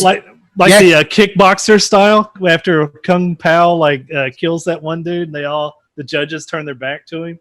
Yax, you don't have a spinning chair, do you? I think I'm safe. Next podcast, I will. Dude, I should probably get one too then for myself. I think I'm just going to raise everything up at least 3 feet so that I can get a chair that just descends and I can disappear. So now you're Dr. Claw from Inspector Gadget? Yes. Can I be? Is that? Can I just have like a claw hand up here on screen? You know. This quarantine is doing interesting things to us. If you showed up with a clawed hand petting a weird cat, I'd be okay with it. I wouldn't question it. It'll be me from now on. Catherine and Mike stay up all night nursing the monstrous fish back to health. They've officially done what no one has ever accomplished. A great white in captivity. It's hard to believe with Mike's past with great white sharks that he would just jump in the tank and help her like petting it and stuff. Like this thing's ate his friends. Tried to eat his dad and him. Like he tells the SeaWorld employee, get out of there, I got this. And he's like massaging the shark. So that was weird. And That's the power of love. He does love cat. No. But B, isn't it hard to imagine 2020, we're almost 30 years later from this movie, that no one has captured a great white shark in captivity? Like it seems like that should have been something. Who's going to work on it? Who's going to work with it? Bob, you need to get in the Shark Tank. I mean, I think you could do it without getting in the water with it, maybe. I'm just surprised nobody's done it. Seems like some Elon Musk or somebody would have done by now. Some weirdo billionaire. Well, that we know of. I was about to say that's his home. 1983 is 37 years ago. Oh God, geez. I miscalculated. I missed a whole decade almost 40 years ago. But yeah, I don't know. I'm thinking nowadays. Oh, it'd be so frowned upon. There's probably some kind of legality issue. Yeah. Nowadays, SeaWorld can't just go tranking anything in the ocean and stealing it and throwing it in it. I'm sure it probably wasn't even legal then, quite honestly. Yeah. I mean, but what about the Star Trek Voyage Home scenario where there's only 2 great whites left and you need to capture them, put them in a tank so they can breed and propagate the species? Those were whales. Those were humpback whales. I know. If they could capture humpback whales, they should be able to capture great white sharks. And Todd, I was referencing actually like, why hasn't this happened in the real world we live in, not Star Trek? I am referencing the real world. Star Trek.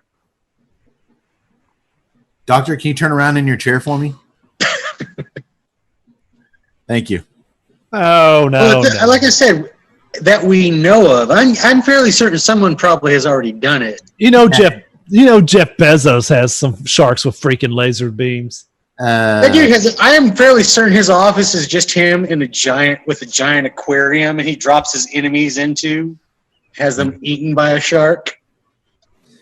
That's Blofeld, not Bezos. Me after our last episode where I cursed him for cutting all the sex out of our softcore sex movie, and fuck you, Jeff Bezos. Like, you see me swimming down there.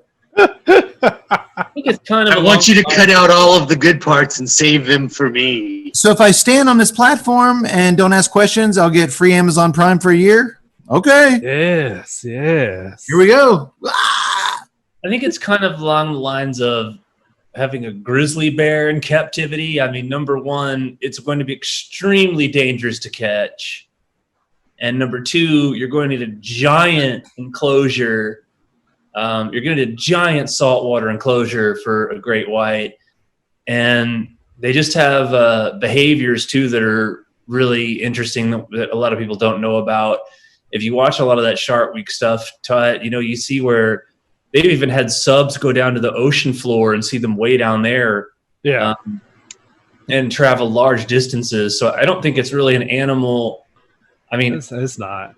That it's an animal that's not meant for captivity hasn't stopped humans from a lot of other animals in captivity.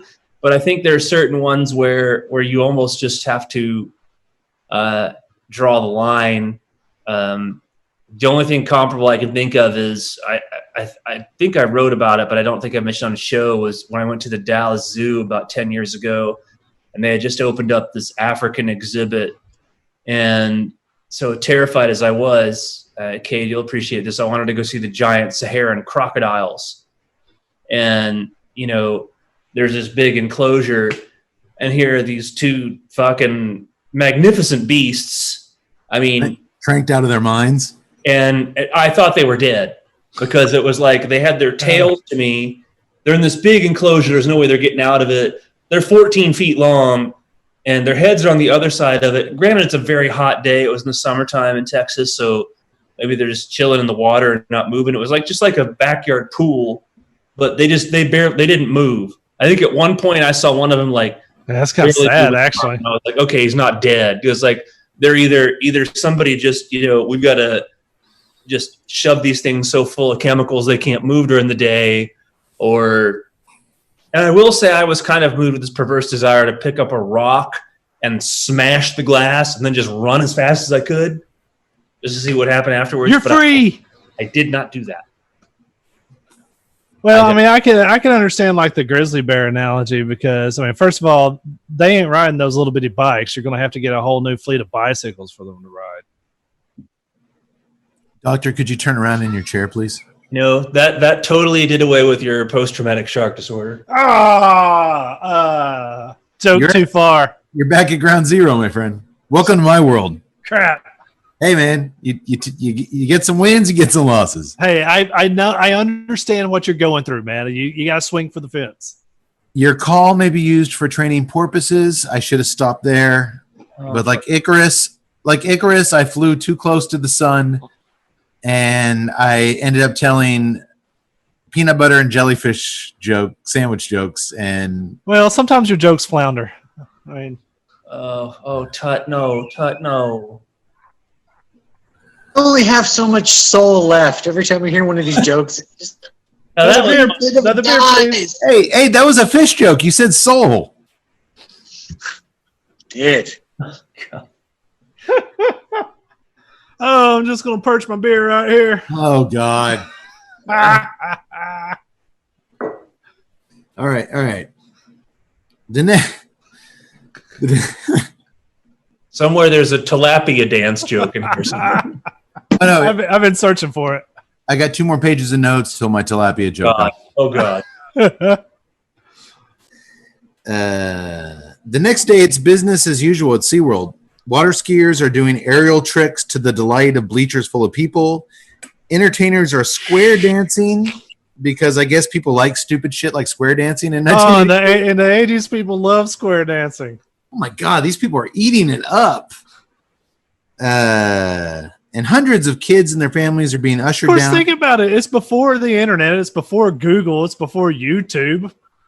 That's what we had. Let's watch a very abrasive, rough guy bark orders at people and make them dance a certain way. Heck yeah.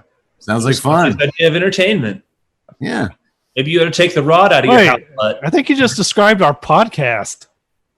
Oh. That was a burn.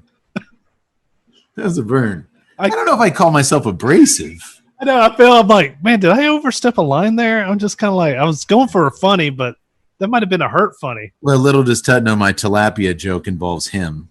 Oh. I'm sorry. I was trying. I went for a funny, and it ended up being a hurt funny, and I don't like hurt funnies anymore. Why don't you leave the comedy to the amateurs, huh? But most of the crowd is clamoring we're seeing hundreds of kids and families being ushered down into the undersea kingdom. That's the big draw, where you get to go under the sea. And Mr. Philip Fitzroyce, with 2 R's, is having a blast filming it all. The PR guy, Leonard, this little weasel guy. I like Leonard. With glasses, no offense, Doc. Tells Bouchard that ticket sales are through the roof, but that's not enough for the entrepreneur. He tells his underling to move the great white shark to an exhibit tank right away so people can start seeing it and the media can start talking about it. But I build the park, I sell the tickets, I make the decisions, move the fish. But sir, shouldn't we wait on Catherine? She's in charge of the shark. Move the fish. And then he gets onto his limousine boat. It's like this really sweet little ski boat with flags, like American flags, and just jets off. Where's he going out there? There's a job out there. Bouchard's driving. I'm going out there. I'm going out there. It's time for lunch out there. You will stay here. Move the fish. I'm going to have lunch out there. You move the fish here. I'm going out there. My God. You know what? He is the man in charge. And I think we said earlier, this guy's Lou Gossett Jr. is coming fresh off an Oscar win in this thing. Love it. And he gives it his all. He's so much fun in this flick. Big fan. Down in the Undersea Kingdom, there are quite a few 3D gags that played just okay in 2D. Electric eels jutting out of the rock walls to scare tourists, things like that.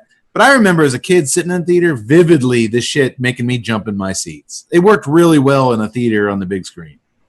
Man, I was jumping right and left during this.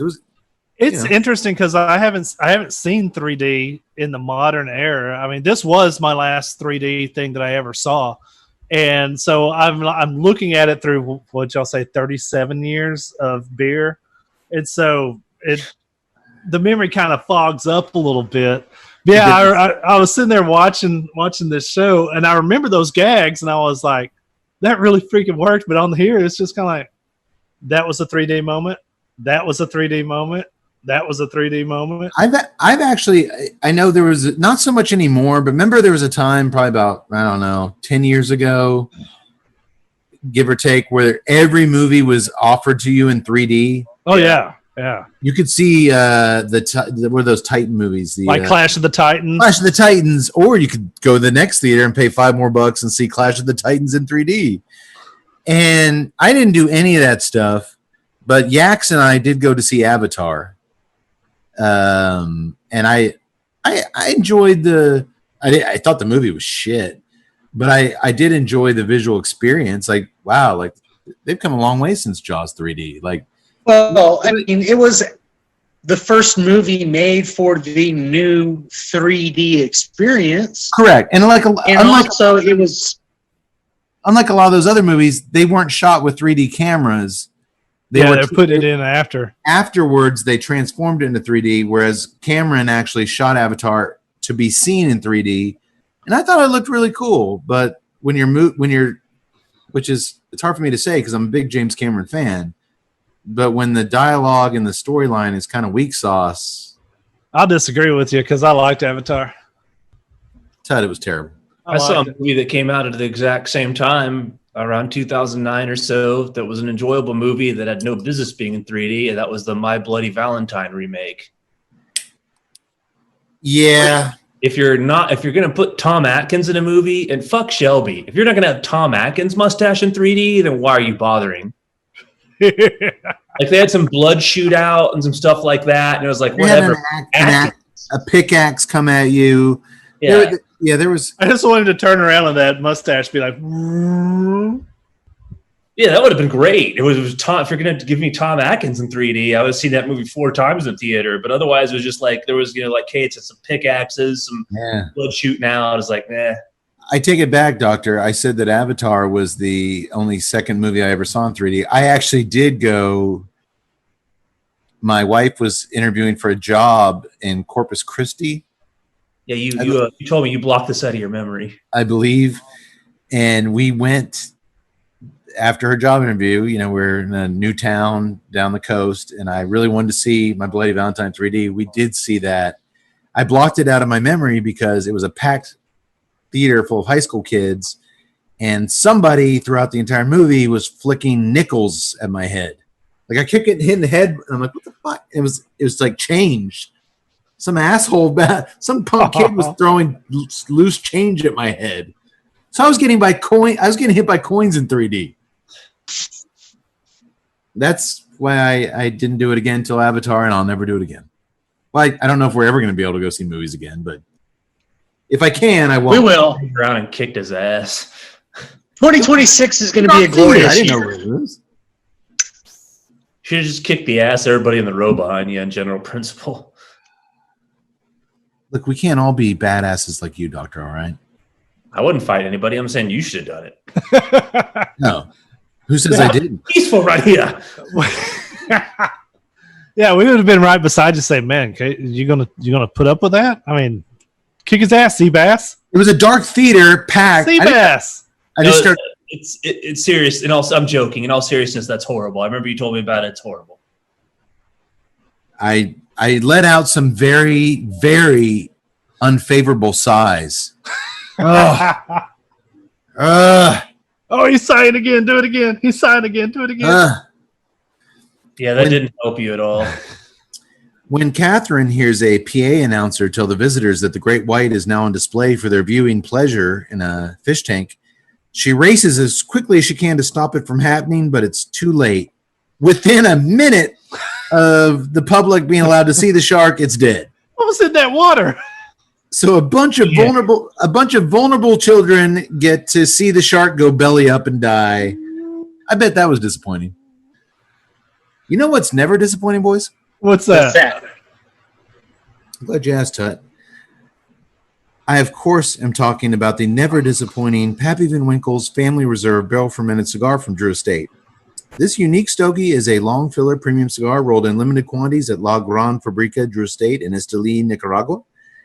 Deep barrel fermentation is the key process that makes its expression vastly different from anything else on the market. Hand-selected leaves from Kentucky are packed into small torquettes, which are then loaded strategically into oak bourbon barrels. Water is then added while immense pressure is applied to the torquettes via railroad jacks.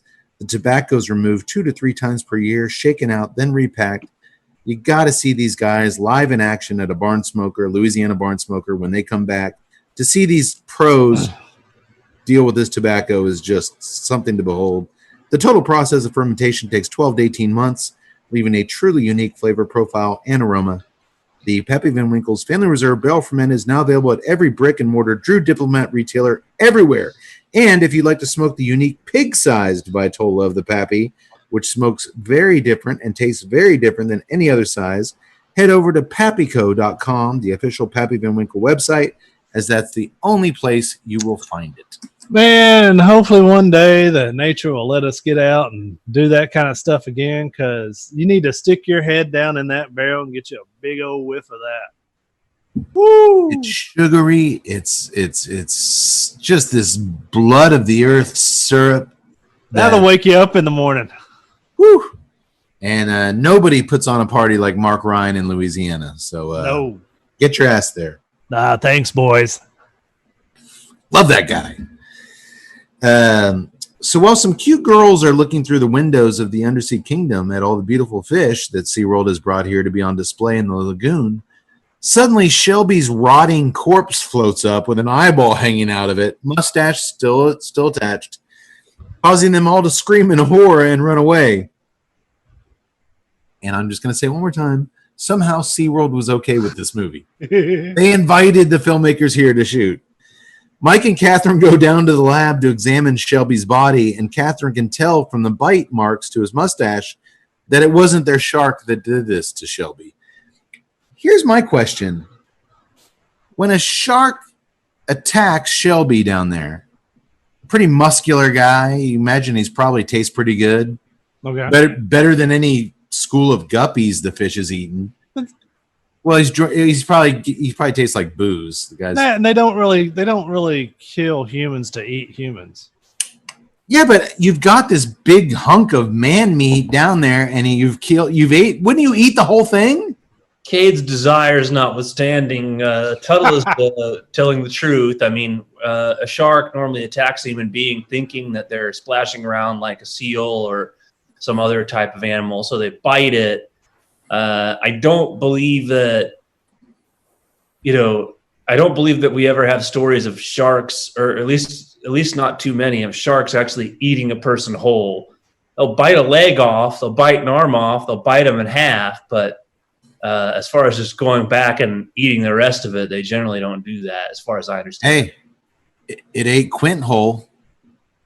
Again, let's not look at the movies. Remorseless killing machine. But this movie does take place in that same universe.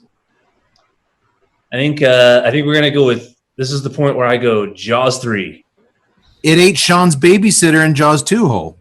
Jaws 3. We've got a property. Let's squeeze another summer movie out of it. We need to up our death count here. Need to get the body count going high here. Hey, real quick, I should mention our follow-up cigar, the Culebra from J.C. Newman. I think the thing to take away from it was just how well, for an underfilled Panatella that was kind of a novelty cigar, how well it smoked. It smoked like a champ. It tasted good. Construction-wise, It smoked well. It had a straight burn line, even though the burn line was going like this.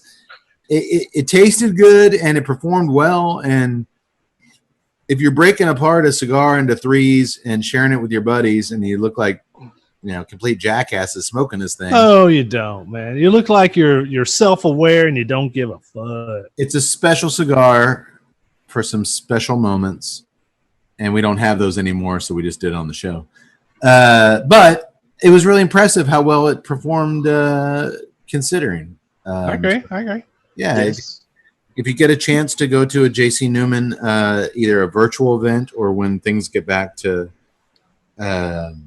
normal, hopefully, try to get you one. It was kind of a cool experience. I don't know if it is a unique experience. I don't know if I'll ever do a Culebra again, but it was worth giving it a shot, and I think we got a good one. I imagine there's some that don't perform that well.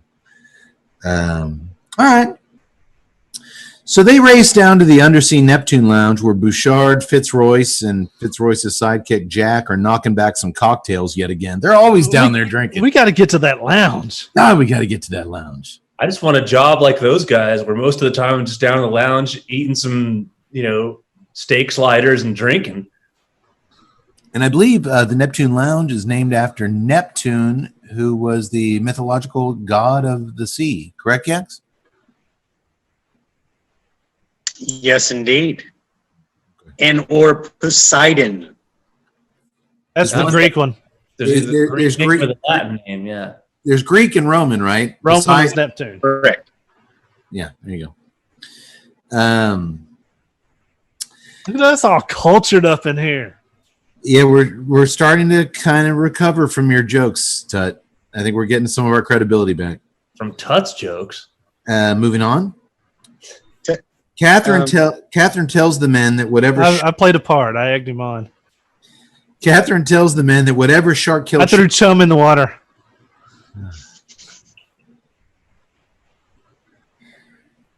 See, now this is where you would turn around. I'm ordering a swivel chair from Jeff Bezos. You're nice, comfortable. Is Office Depot still open?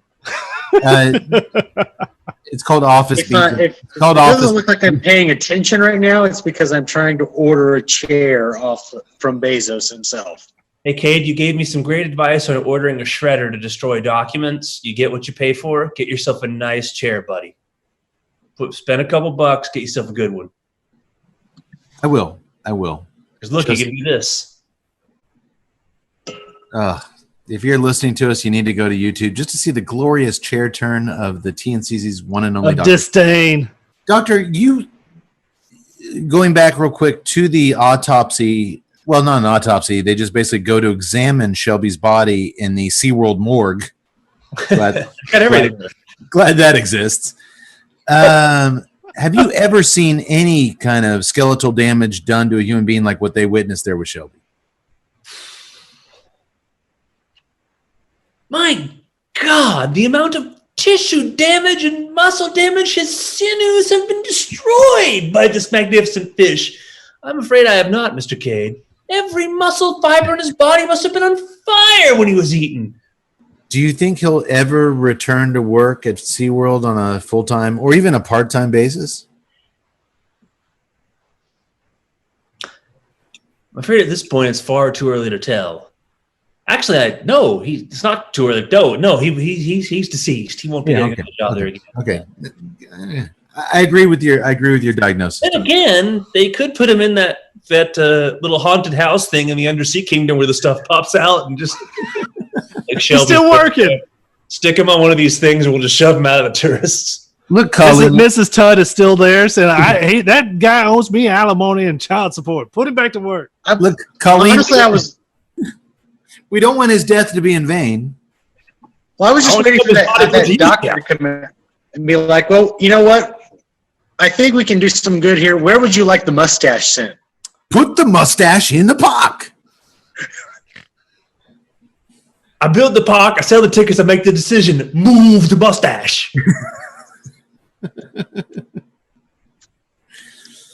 She's like, it's what he wanted. It's what Shelby would want. Well, she tells these guys that whatever shark killed Shelby had a bite radius of over a yard. That's pretty big, right, Yax? It is 3 feet. You're our resident measurement expert. Fitzroy says that's just silly, as that would indicate a shark of around 35 feet in length. Let's drop the Mel Gibson again and go. Indicate a shark of some considerable size. Our shark didn't kill Shelby. That's right, governor. That's his English sidekick. Let me and the doctor handle the Fitzroy stuff, will you?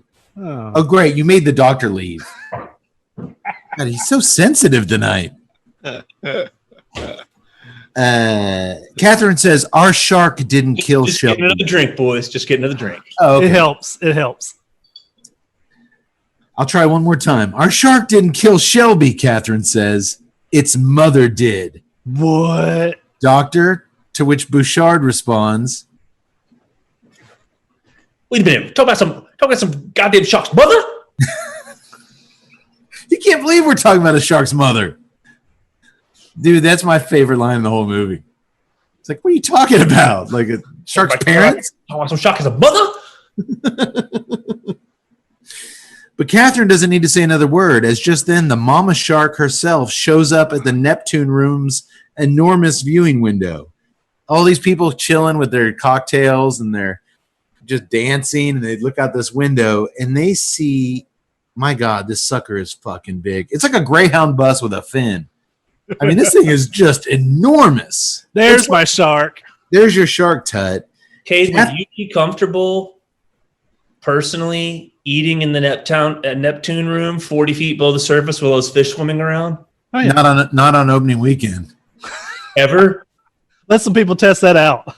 Like, you're going to take an elevator down here. Here's the undersea kingdom. Don't worry. It's all this 6 foot of plate glass. You're safe. And all these fish are just swimming by. You can be safe there. They got that bar. Is Bouchard buying drink? Is it complimentary drinks? I'm saying complimentary drinks or not, you and me are going to have 2 or 3 blue razzes in the parking lot before we head down there. Yeah, I think maybe if they've been open for, I don't know, 10 years. With no issues. I might go down there for free drinks, maybe. Yeah. Could you sit there for an hour and a half and have a meal? I don't go in fresh water, and I think that kind of includes like enclosed under. Yeah, no, I'm not doing that. Catherine jumps up as she realizes that she needs to save the animals that are in the lagoon with this shark. But Mike's mind immediately goes to, oh my God, the water skiers. And thus begins one of the most mind-boggling, entertaining, and just completely asinine sequences in movie history. I would do the Benny Hill theme here, but that discredits this scene. No. It totally does. No, this is something else, Tut, like we've never seen before. As we see a frothing at the mouth Mike Brody, one, barrel through a hula dance presentation, knocking several people down and ruining their day. One. Two, then after failing to get the water skier's attention from the shore, waving his arms around like a madman, get out of the water! Get out of the water! Obviously, they're out at sea, hundreds of feet away. They don't see him. He runs through a tiki bar, knocking all sorts of shit over there, ruining their day. 3, then he yanks a poor popcorn salesman violently off his golf cart. That poor guy. Commandeers it, driving it like a bat out of hell through the park, ramming kids' strollers over, sending people running for their lives, until eventually he crashes it, it flips over, and it almost crushes him. It's 1983. This dude driving the golf cart with the popcorn and it's making like $2 an hour. He doesn't say, "Stop, I need your golf cart." He grabs him and just throws him out onto the pavement. It's like when Arnold in Terminator just grabs the guy out of the truck and throws him down and he just, smashes into the pavement. Oh, when the film is over, our final tally, Mike Brody injures more people in this movie than the shark. Hands down. Well, all of this and this, what I said is just the defiance of logic. I'm like, hey, maybe I should get on the radio and contact the people Because this is our hero. He's good under pressure. Man, this was the 80s, man. It was walkie-talkies. They would work maybe 50% of the time. I mean, come on. All right, hold on. That was only the first three things he did. Number 4. Finally, he reaches the big main stage where the MC water skier announcer is talking to the crowd. He tosses him into the lagoon. Get out of the water. He doesn't just grab the mic from him. He's telling everybody to get out of the water. He throws this poor idiot into the water. He grabs the microphone while it's still attached to that dude and pulls him, so he just goes flying in. Yeah, he tosses him right in, where the shark is. He takes control of the microphone, shouting at the water skiers to get the hell out of the water. Oh, and wait, there's more. 5. I like Mincy's version of it. Oh, give me some more, Mincy.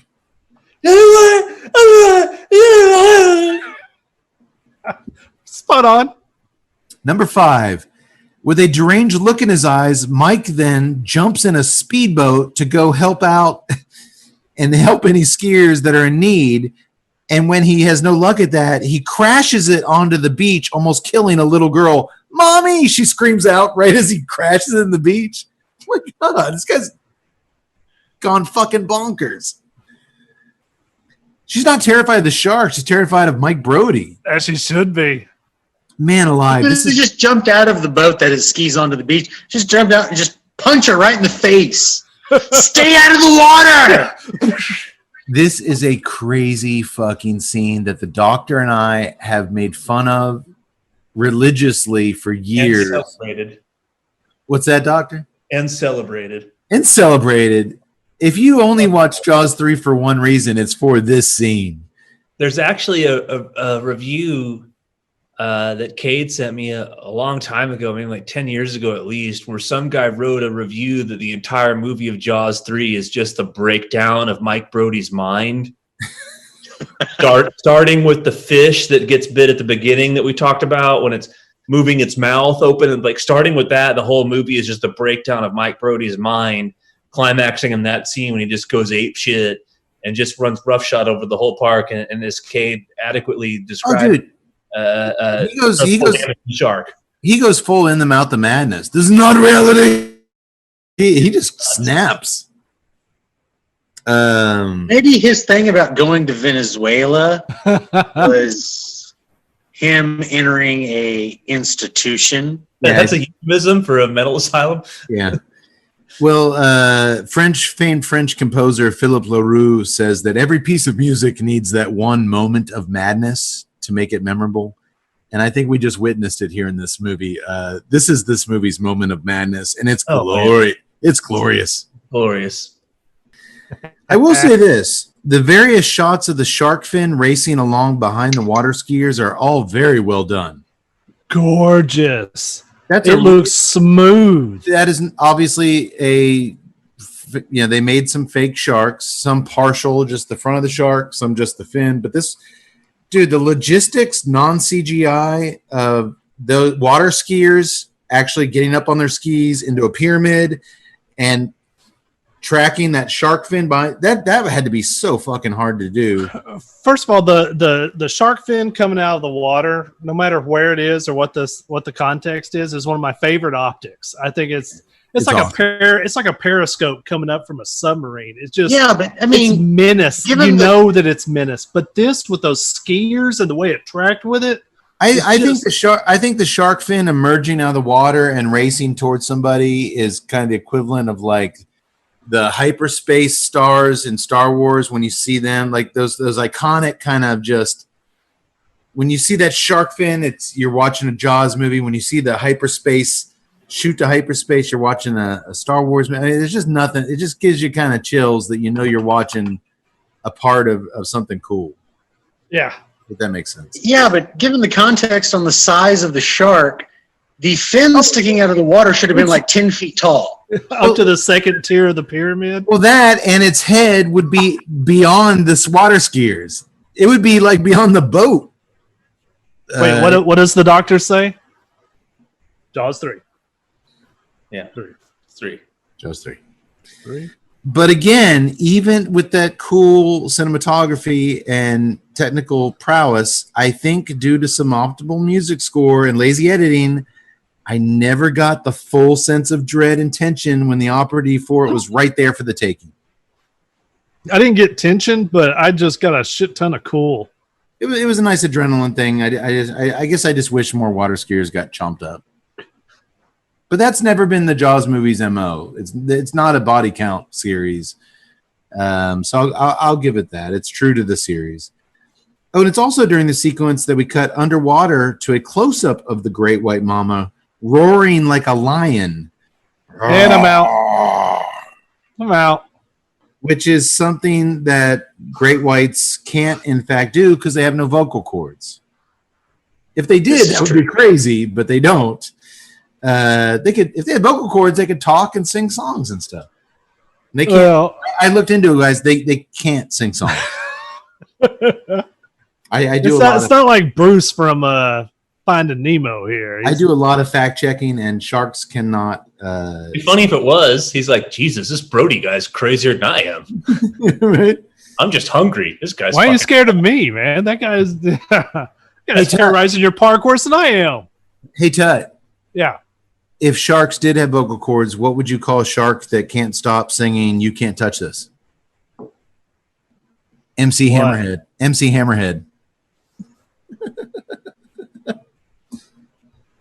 I knew the doctor's chair was coming on that one. You know what? That one was not terrible. What happens if he's a foreign rapper, though? From Finland. Oh, now you get the full turn. And now I can't use my Finland joke later. Oh, sorry. You're telling some bad jokes here. Big time. All hell is breaking loose in the corner of No Hope and at SeaWorld. Tuesday Night Cigar Club's going crazy and SeaWorld is going crazy. Kelly had talked a reluctant Sean Brody into stuffing himself into a bumper boat with her. And when they're knocked out of it into the water, because that's what bumper boats do, they crash into each other. And there goes another girlfriend. Some fat dude on a bumper boat just takes them both out. The shark takes a big bite out of her leg, leaving a big old gnarly gash. Luckily, Fitzroyce and Jack are there to jump in and save her. Sean, he can't swim. He's useless. But Fitzroyce and Jack jump in and save Kelly. The shark also knocks a bunch of random dudes that are hanging out on a raft together in the lagoon. It's weird, like 5 or 6 just dudes in Speedos hanging out together. That would be us. We've never done that, right? There's going to be a bottle of Jack that we smuggled in. But at this point, he knocks... How'd you hide that in your Speedo? He knocks all these well-oiled, muscular, suntanning dudes into the water of this raft, and he doesn't eat any of them. Why is he doing this? Revenge. They killed his baby, which he somehow knows that they did. Homophobic shark? Oh, you think he doesn't eat gay guys? Or dudes? No, probably because they would taste funny with all of the suntan lotion. Oh, they're just so greasy. Do sharks, doctor, do sharks have cholesterol concerns? I think they might. They have heart. They have a heart. If you've been basting in copper tone for hours, I don't know if that makes you tasty. I imagine it'd be like a big basket of juicy wings. You'd want to just gobble them up. No, it's like those wings that they're like, oh, these are hot wings, but they're just so soaked in vinegar that it just sucks. Forget suntan lotion. This butter and olive oil is going to give me a nice tan. Yeah. So basically what you're saying, Ted, is these guys are like Hooter wings. Yes. Yeah. The shark's not there for the wings. He's there for other reasons. Gotcha. I guess I would have liked this movie to have a little more bitten off limbs and stuff, but it is a Jaws movie, and that's not what they do. There's a scene here where Sean tells Mike that he's going in the ambulance with Kelly to the hospital. Yeah, he is. Even with that big old gash in her leg, it's still better than sticking around SeaWorld. And he asks his big brother what he's going to do about the shark.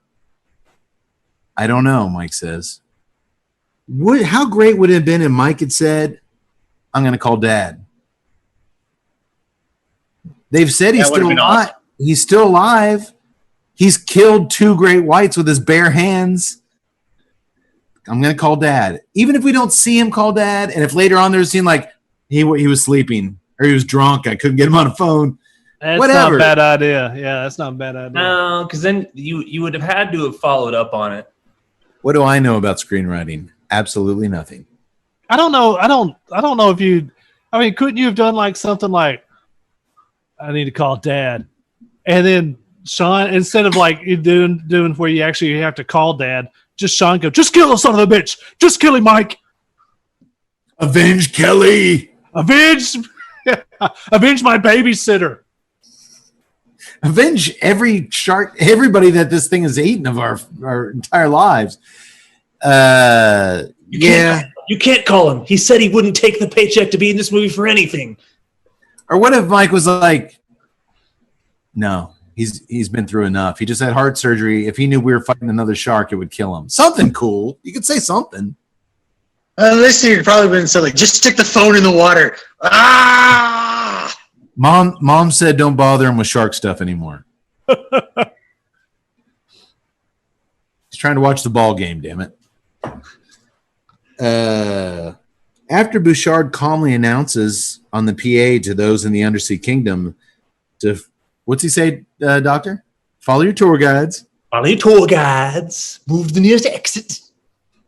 Due to technical difficulties, it has become necessary for us to close part of the park. Follow your tour guides. And we'll see you on the surface soon. I'll be drinking down here. And then he turns off his mic and just loses his shit on his poor nephew, Fred, who's his main technician, just screaming at him.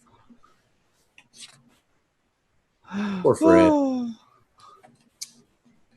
I love the one overweight tourist dad who's stuck in the Undersea Kingdom. All the kids and moms are kind of just following the guide and doing what they're told. And there's this one big dude, this sweaty tank top, who immediately starts freaking out. Where the hell are the emergency exits? We're under the water. Like he just starts like knocking dudes over, and like there's always that one dude. And you're saying that wouldn't be one of us if we were in the Undersea Kingdom? It wouldn't be the TNCC and like, move to your nearest exit. Where's the exit? Start throwing people over, tripping people. No, that would not be us. First of all, we'd still be back at the lounge. We'd be at the Neptune Lounge. Did you guys go on the tour? Well, we were planning on it, but we stayed for the cocktails. Dude, there's been so many big events that like we've been brought to like cover this part of it, and we just miss it because we're at a lounge drinking. This is literally why we brought you here, guys. This moment. Someone would have been running down there. Don't forget about the TNCC, guys. We'd be over in the Neptune Lounge window. No, we're over here. We're over here. Have y'all drank these Long Islands? We'll be drinking Long Islands here. They're all, Doc, Kelly's got an injury to her leg. Here's my response. She's fine. Give her 2 cc's, take a tube down her throat, and I'll be there in about 4 hours. 2 cc's of what, doctor? That's right. That's right. Uh-huh. Yep. Well, as it turns out, this fatso has reason to panic as the mama shark begins battering the Undersea Kingdom tunnels, sending water rushing in. The technician, Bouchard's nephew, Fred, must seal off the tunnels to avoid compromising the entire Undersea Kingdom, trapping buttloads of scared tourists underwater. I gotta say, I do love the ambitiousness of this movie. The concept of a great white targeting SeaWorld is fucking awesome on paper. And the fact they got SeaWorld to play along. All the ingredients are there, including top-notch acting talent. Everybody in this is solid. There's not an actor in here I'm like, boy, they stunk. Or nobody phoned it in. I just think for whatever reason, the filmmakers, I don't know if it's because of a first-time director or a bad editor. I just don't think they could kind of make the most of it. I think this could have been a lot better than it was. I still love it. But I thought it could have been a lot I thought it could have easily been better than Jaws 2 if done a little bit differently. Agreed. I still think it's dealing with the old number 3. It's we've got the property. Hey, Jaws at SeaWorld. Let's sell tickets. I make the decisions. I make the decisions. I sell the tickets. I make the popcorn. Get the movie pieces in the ass and the seats. In here. Mike is busy down the engineering room, chain smoking while supervising a welding project that will hopefully make the tunnel system structurally sound again and rescue 50 or so people from an underwater grave. Very, very intense work he's doing there. It looks glorious 80s, though, man. There's those 80s Coke cans everywhere. He's chain smoking. Oh, yeah. He got young. I mean, the dude's young and just. It is an 80s. It's an 80s rock video. There's sparks in the background for no reason. Lita Ford comes out. I mean, it's awesome. All you need is Tawny Katane to walk out there in the sparks. But it's just a guy with an angle grinder on metal for no reason. Oh, by the way, none of this shit they're building does he take down there to fix this shit. Of course, he's just got a bicycle chain. You see a rat in the background. Round and round, road, you'll find a way, just give it time. Well, it's now at this particularly intense, important moment that Catherine pulls Mike away from his very important work to tell him that she's decided to go to Venezuela with him after all. Really? He yelps happily. He can't believe this great news. Well, no shit. It ain't like where the SeaWorld thing's going to work out. It would have been better if he'd have been like, Catherine, not now. Hey, folks, don't invest in SeaWorld. It's really starting to tank.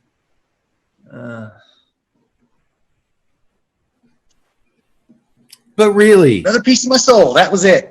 That's after all the shit that's hitting the fan here, that's some big sacrifice on Catherine's part. Give me a break. That would have meant something a half an hour ago when he's like, hey, I got a job in Venezuela. I'll go with you. I love you. That would mean something. She's all scratching her neck. She's like, hey, Mike, that Venezuela thing? Yeah, I'm on board. They got dolphins down there. We're both out of jobs. Yeah. This place ain't going to be open tomorrow. Well, Fitzroyce and Jack come up with a plan to lure the mama shark into a filtration pipe and kill it while Mike can safely weld the tunnels back in working order, which will release the tourists. A stressed-out Bouchard and Catherine head back to the control room to oversee all the action. The control room underwater in the kingdom. Yaks, it is a hell of a 1980s control room. Blinking lights, the spinning tape reels. It's all the stuff. It was so glorious. I just wanted to walk in there and take a nap. Just to hear the little, what are the blinking? Are they blinking in sequence? No. Perfect. Did you guys see when Bouchard walks in, he looks at the spinning tape reel and is like, oh yeah, okay. That's doing its thing. I mean, if he stuck that thing up there that had the little flashing lights that went like back and forth, then I would have been like, this is it. I'm here. This is it. Everything's running according to plan. Gene is walking around here. Need to get this tape reel a little bit smooth. He's always busting Fred's chops. And if at least one dude, just some nameless tech was in the background with the clipboard looking at the blinking lights, jotting down important blinking light data, I would have been complete. Fred comes up with the idea of shutting down the turbines. Yeah. And that's when Calvin really loses his shit. Oh, poor dude, man. Maybe we shut down the turbines. I can shut down a $2 million turbine and catch some goddamn fish. No, nephew. Oh, he also didn't he talk about how much those turbines cost? Yeah, there's $2 million turbines. So we shut down the turbines. No, nephew. Ain't gonna shut down the turbine. $2 million turbine have some damn fish. And I love the way after he just loses it, he gives a great side eye. He does it's just like a scene that goes by like boom like that, but he just side eyes nephew and just like I'm like, damn, Lewis. It's like Fred seems competent at his job, but that's the way of saying you've got this because of nepotism, and that's why. Like Fred comes with an intelligent idea. Nephew. No, nephew. Hey, Fred doesn't see the financials. He doesn't see the expense reports. He doesn't know how much those turbines cost. Got a turbine to catch some fish. I'm having appetizers in here. And did you see the girl, the only other technician in the room, when he calls Fred out as nephew? Like, she kind of looks away, like she can't even be a part of this. You've seen that before. She's seen that before. It's like, I went to ITT Tech for this. Yeah, Get a job at SeaWorld, they said. 6 weeks, I'm an IT expert, they said. Now I'm stuck down here underwater with these two. Turn around and watch your spinning wheel. Dude, she does the doctor. She just turns around in her chair. Is everything all right over there? Mind your business over there. We're taking care of our business over here. I think she has one line. He like tells her to change the video monitors. She's like, changing video monitors. That's it. Well, doing imperial work. It's honest work. Yeah, it's honest work. Doing Empire stuff here. Doing Empire stuff here. Oh, Empire stuff. Well, using some chum and banging noises, Fitzroyce and Jack are able to lure the shark into the filtration tunnel, which frees the way for Mike to head underwater to begin the welding mission to rescue everybody. All is good. Right? All's good. Let's go into plan. Wrong. Fitzroyce's lifeline rope, the rope that's his only hope of surviving this, they just tied a regular like rope in a knot. It comes undone. It snaps, and the shark swallows our savvy, world-famous English photographer whole. Bye, Fitz. But again, we see footage from inside the shark's throat as Fitzroy struggles inside its mouth. I thought that was great. I loved seeing him like, what do you do? It's like Noah and the whale. Like he's alive inside of another creature. That's crazy. I'm trying to figure out being in the throat of the thing. Is like, how is the throat crushing him? He stays alive for quite a while in that mouth. If you can hear the shark roar, wouldn't it have been cool if you could have heard Fitzroyce talk? Oh, bloody hell. This is uncomfortable. Bollocks. Bollocks. I figured it would have been more, I knew this day would come. Sayonara, manimal. As Catherine squeezes... And I have to say, because what's his compatriot, Jack Tate. You don't get to see a lot of him, but I actually was touched by his concern for his compatriot. Well, he cries like you guys did at the end of that new Psych movie. He cries, which... Don't you make fun of the new Psych movie? I didn't hear you. Tears are real. Yeah, Doctor, while we were on break, you listeners, it'll be edited out, but they both admitted to sobbing like babies at the end of some TV movie. Got no shame. Got no shame about it. I'm a man with feelings. Deep feelings. I think the Doctor's going to turn around now. He's checked out. No, I'm curious. They watched this TV show called Psych, and apparently it went off the air years ago, but they make these movies of it now, and they watched one the other day, and they both said they cried at the end of it, and they didn't know I was listening. You were right there on the TV. We knew it. You okay, literally a man to give in to his feelings. Yeah. That's right. I'm sure Fitzroyce maybe cried a little bit inside that shark's mouth because that's it. Yeah, that was caused. I just thought it was very touching that Jack shed some tears for his fellow fallen comrade. And I wonder why he didn't get a lot the entire movie, but you got to admit, I'm a little disappointed in Fitzroyce. Now, granted, he's a vain man; he's got a big ego. But at the point where you realize you're not getting out of that shark's mouth, don't you, all those grenades on your belt, don't you be like, all right, well, you know what? At least I can save everybody else. Nope. Well, wouldn't it seem like he tried as we get to the film's denouement, as they say in France? You're giving him the benefit of the doubt, Doctor. He tried. It was trying. Okay. As Catherine squeezes into a wetsuit to go help Mike, Bouchard, thinking that everything is going swimmingly, Oh, boy. orders his nephew to shut down the pumps that are trapping the shark, as it's a $2.5 million turbine that's not going up in smoke because of, Doctor? Doesn't want to catch some damn fish. So good. It's like everything they want to do to save everyone at SeaWorld, he's got a spreadsheet there to see how much it's going to cost him. I got an overturned popcorn cart. You know how much? Like he knows like how much each bag of popcorn costs. No, nephew. I lost $75 worth of popcorn today. We both lost his shit. And we go shot a turbine. That popcorn don't grow on trees. Not to mention the repairs to the Tiki Lounge that Mike Brody destroyed running through it. And that guy in the 1890s piano player vest and sleeves that he dragged into the water who's going to sue the whole company. That's another thing I wonder watching this. Why are all the performers dressed like 1800, like from there in a like a Like bad they were Western? from Iowa? Like a bad Western, like Jaws 3. Okay, doctor. Why was their form of entertainment square dancing? It's the 80s. We loved square dancing back then. Did I mention that he also ran through and ruined a hula dancing presentation? Mike Brody took a tiki torch and set all the hula dancers on fire for some reason. Remember in 83, we didn't even have Nintendo. We were playing Atari and Intellivision. Oh, the 2600. You know what? I went to SeaWorld a lot as a kid, and I distinctly remember having to watch those square dance routines, and even at that age thinking it was the lamest shit I'd ever seen in my life. We're going to find one of Cade's photo albums. He's all in there with the square dancers. So having the time of his life. Got a big straw hat on. Yeah.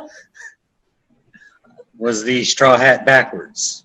Yeah, this guy's from Ohio. I was living in Ohio at the time, so of course it was backwards. How do you wear a straw hat backwards? It's the same. The brim's the same all around. No. I love the idea of seeing little Cade. He's all, woo, yeah. So excited. I have been anti-square dancing from the moment I was born. My record is solid on that. Got a shirt on. Here's the beef. You're all just. We uncovered this footage from Matt Cade at Sam Houston State. Turn your partner around and around, all dancing and just loving it. The roaring. Don't bother looking for that footage. It doesn't exist. The roaring shark escapes from the filtration tunnel and heads straight for Mike and Catherine. Thank God Cindy and Sandy, those clever dolphins, show up to once again rescue their human captors. I mean friends. Which the shark escapes in an impossible manner. Yeah, he swims backwards. The sharks can't swim backwards. It's in a very small, tight tunnel, and it just shuffles its way out backwards. Now promenade to the right. Real quick, just we are in 2020. We're supposed to hate SeaWorld now, right? Like they're evil. Yes. Aren't we supposed to hate everything? We're supposed to cancel SeaWorld, right? Didn't they already cancel SeaWorld? No, I think they're still out there. I mean, not with the quarantine and all. I mean, nobody's strapping on a mask to go see some stupid dolphins. I hope you're not going out there to do that. Right. That wasn't my weekend plan at all. If you're leaving your house to go see some stupid fish acrobatics. First of all, it's like 100 degrees in Texas. You're going down to San Antonio to SeaWorld for 100 degrees. Of course, I guess if you've been cooped up since March. Yeah. Anyway, enough about SeaWorld, those bastards. With the dolphins' help, Mike and Catherine are able to reach the underwater hatch to join Bouchard and his nephew in the undersea control room. Oh, and that other lady who's like, God, get me out of here. Like, just eat me. I wish the shark would just eat me already. She's filling out job applications for Burger King. Yeah, she's like, hey, Leah Thompson left. I guess I can get that Burger King gig. Burger King job. You got those cool Return of the Jedi glasses coming out this summer. But luckily, Mike just finished his welding job when all this shit happened, so the people that are trapped in the tunnels can now be freed. Yay! Everybody's going to be okay. But the good news doesn't last long, as the mama shark charges headfirst into the control room's giant observation window. Oops. In 3D, it crashes into them. The glass shatters, which doesn't really look like it would underwater. And it's a very long, and the shark looks phony as shit. Yeah, it's like, this is a 3D moment. A 3D moment. This is one of the biggest ones that doesn't translate well over the years. I mean, it's a bad looking shot. Do you recall what it looked like at the time? I remember thinking it would look really great. Thinking it probably looked pretty cool in '83, but yeah, now when you're watching it non 3D, it doesn't look. No, because especially once the shark breaks that glass, it just stays there. Yeah, and like the glass, they give you a minute to have the glass soar through. It just sits there chomping and like, I'm going to chomp over here. I'm going to chomp over here. Starts filling up real quick. And here's the thing: it's a great. You want to talk about production value? The millions of gallons of water that flood into this lab or the observation room where they're in looks great, and you can see stuntmen swimming trying to get up. I mean, it's a really well done sequence aside from the 3D. Bouchard heroically. He can either grab nephew Fred or the white lady, and he grabs her.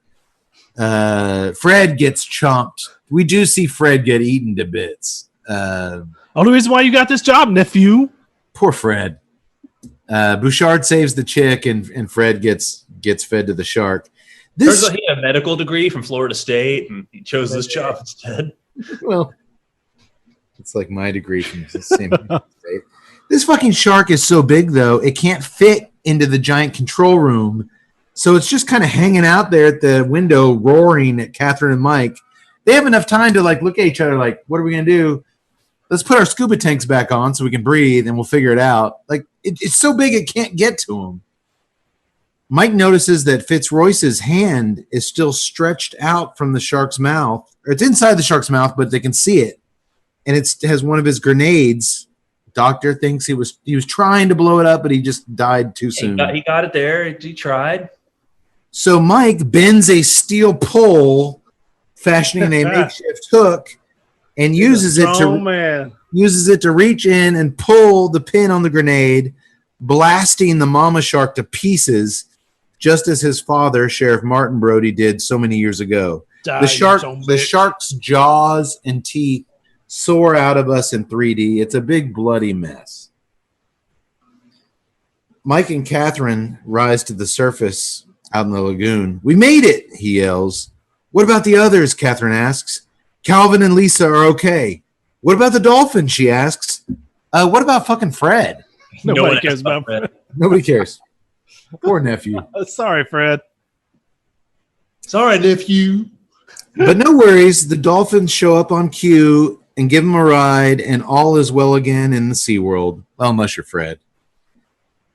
We freeze frame. Fred's dead, babe. Fred's dead, baby. Fred's dead. We freeze frame on the dolphins doing the cute little aerial jumps that their human enslavers, best friends, have taught them to do. Yes. So many hundreds of times before in exchange for their dinner. That's how they get food. They perform like dance, dolphin, dance. And that's that. Hey, at least they serve a porpoise. The end. The end. All right.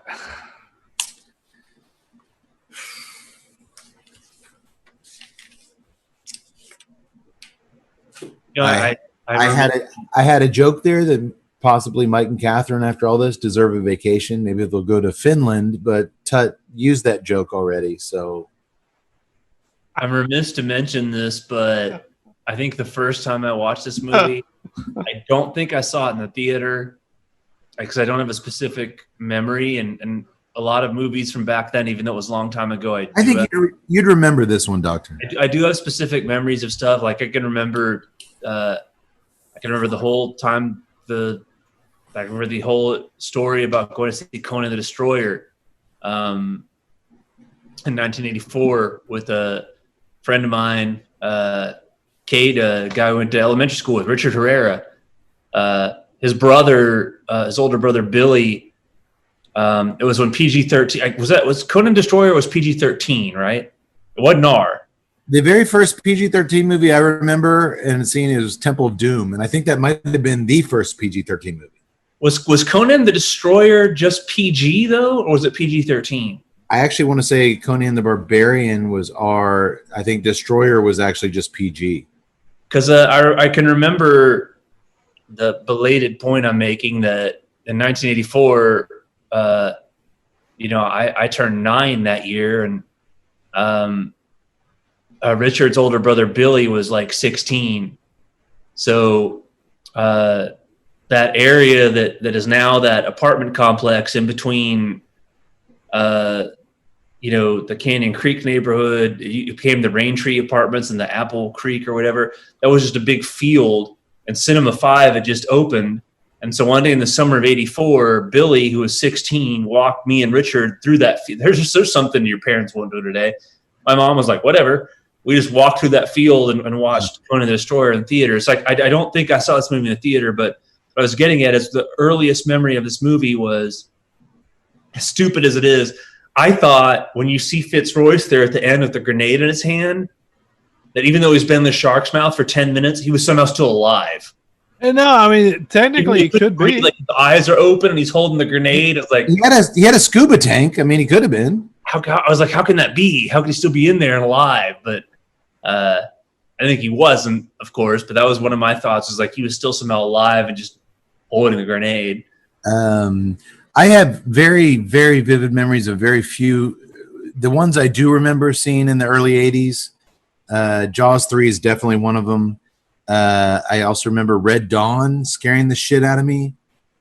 I remember the exact theater I went to and saw it and who I was with. And I remember being just really freaked out. For a young kid, very young. I mean, what year was Red Dawn? 83, 84.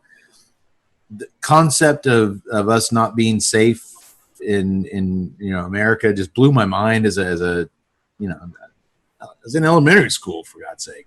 Man, that scared the piss out of me. I remember just Romancing the Stone. I remember very vividly. Just leaving the theater and just had never really seen a movie that fun. Like I just remember like walking out so happy from Romancing the Stone. I don't know why, but just weird. It's weird how certain movies just kind of stick with you. Yeah, especially like in those days.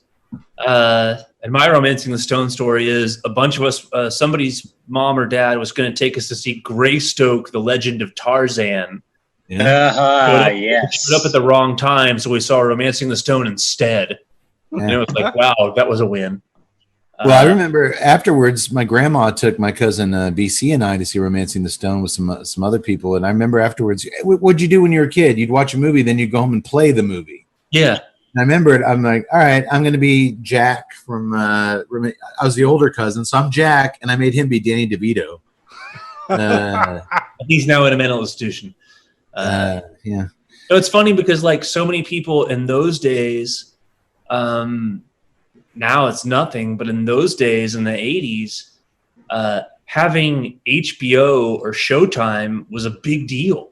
Oh yeah. Not everybody had that. I didn't watch the movies and VCRs were didn't have that either. A new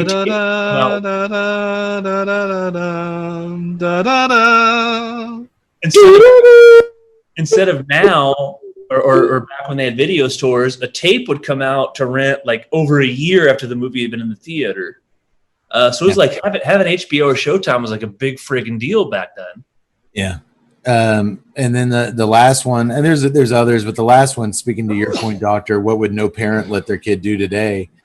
I lived on the far side of town, much further from you, from the movie theaters.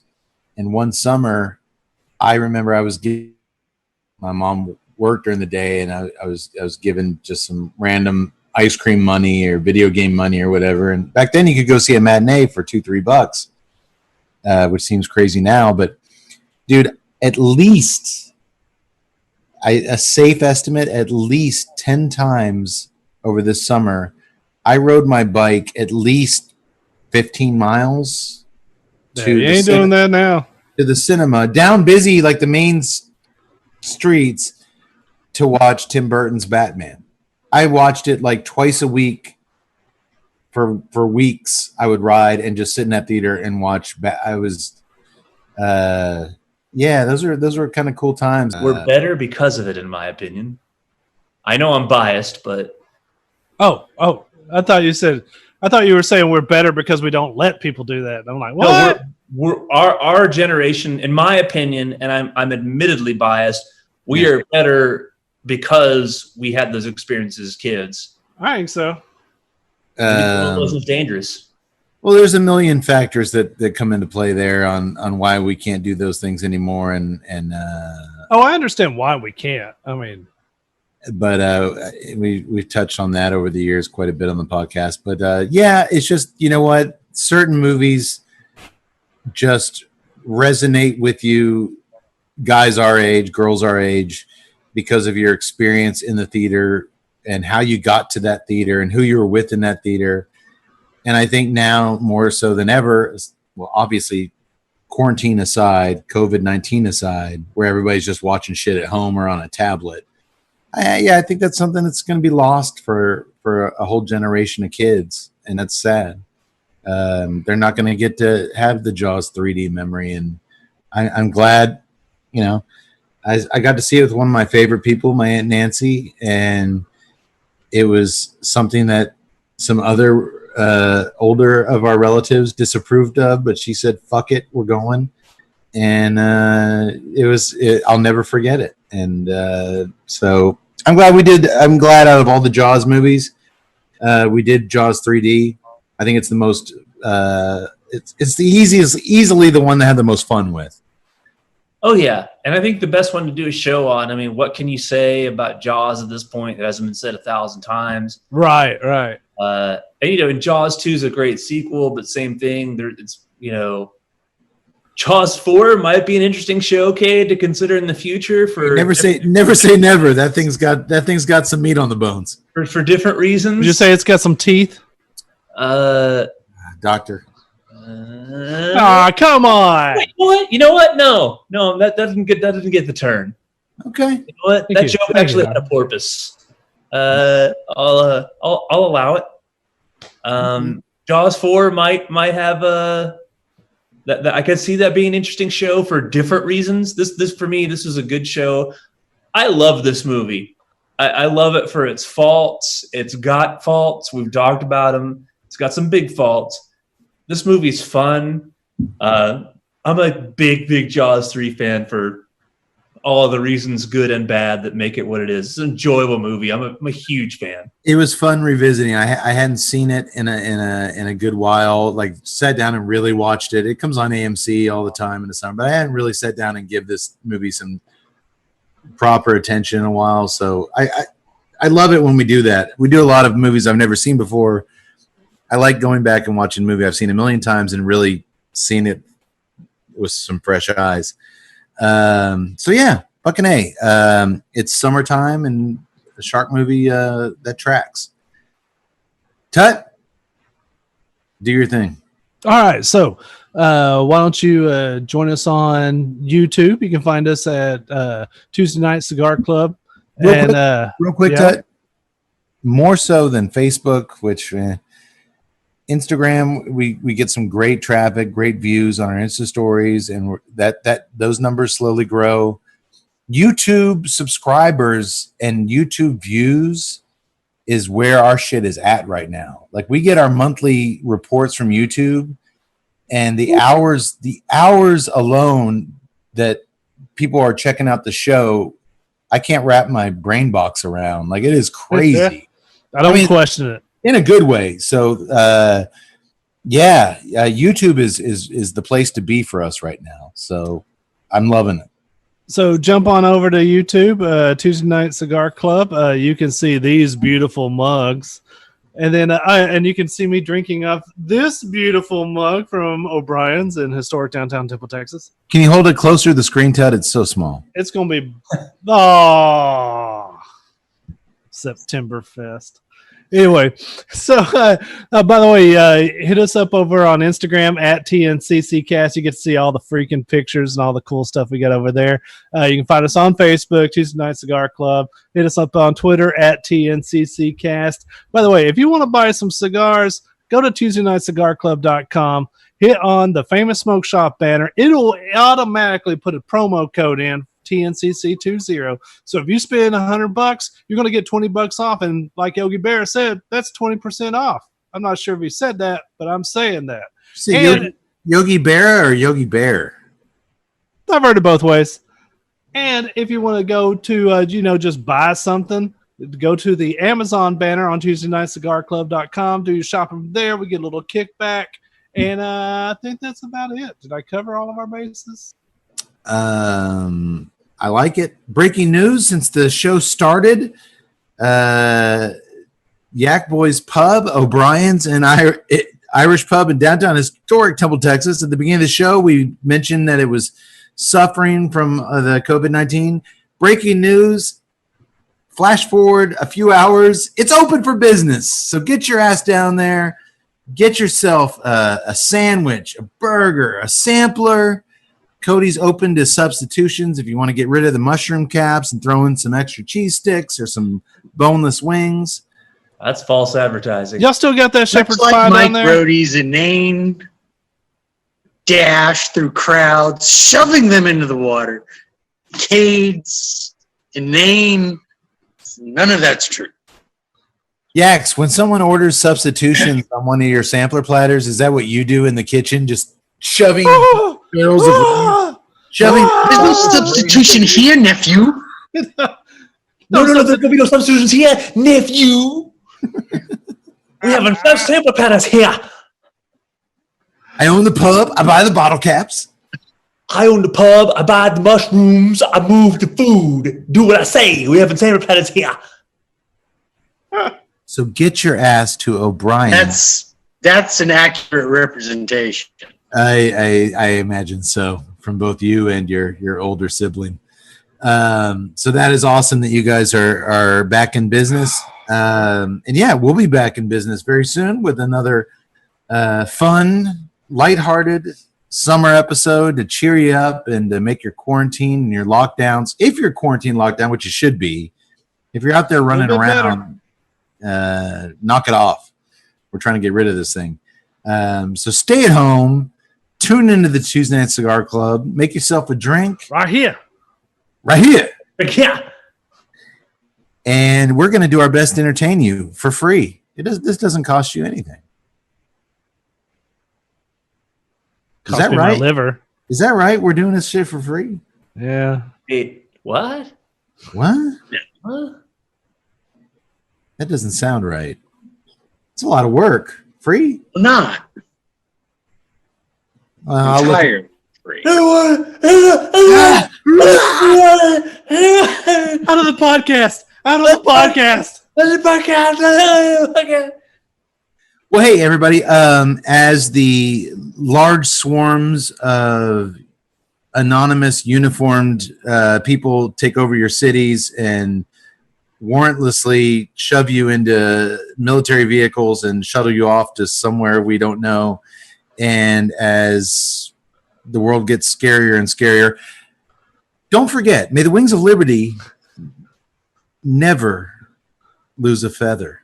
That's not what we're about in America. Keep fighting the good fight, and as always, we'll see you next time. Sayonara, motherfuckers.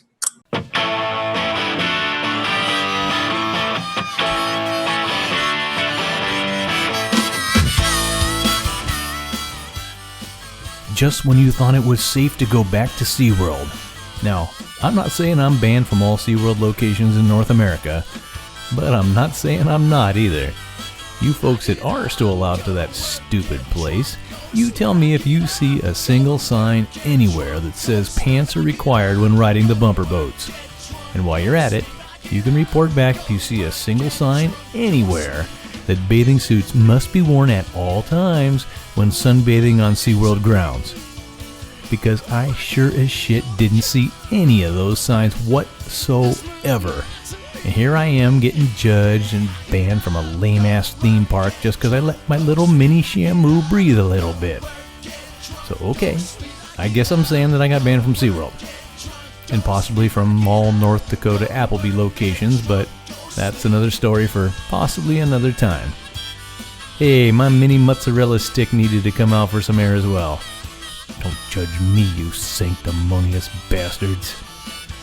Anywho, to learn more about the cigars enjoyed on tonight's episode, you can visit jcnewman.com. For more on O'Brien's Irish Pub, the live music leader in Central Texas, please visit o'brienstemple.com and download their free smartphone app, where you'll find full beer listings including over 40 on tap, menu information, and a calendar of upcoming live events. To listen and purchase music heard on tonight's program, check out www.fritzbeermusic.com. Thank you for listening to the Tuesday Night Cigar Club podcast. This is Keith A. Howell saying until next time, friends, unless we see you sooner at the pub. So keep it smoky, and for God's sake, keep it ballsy as well.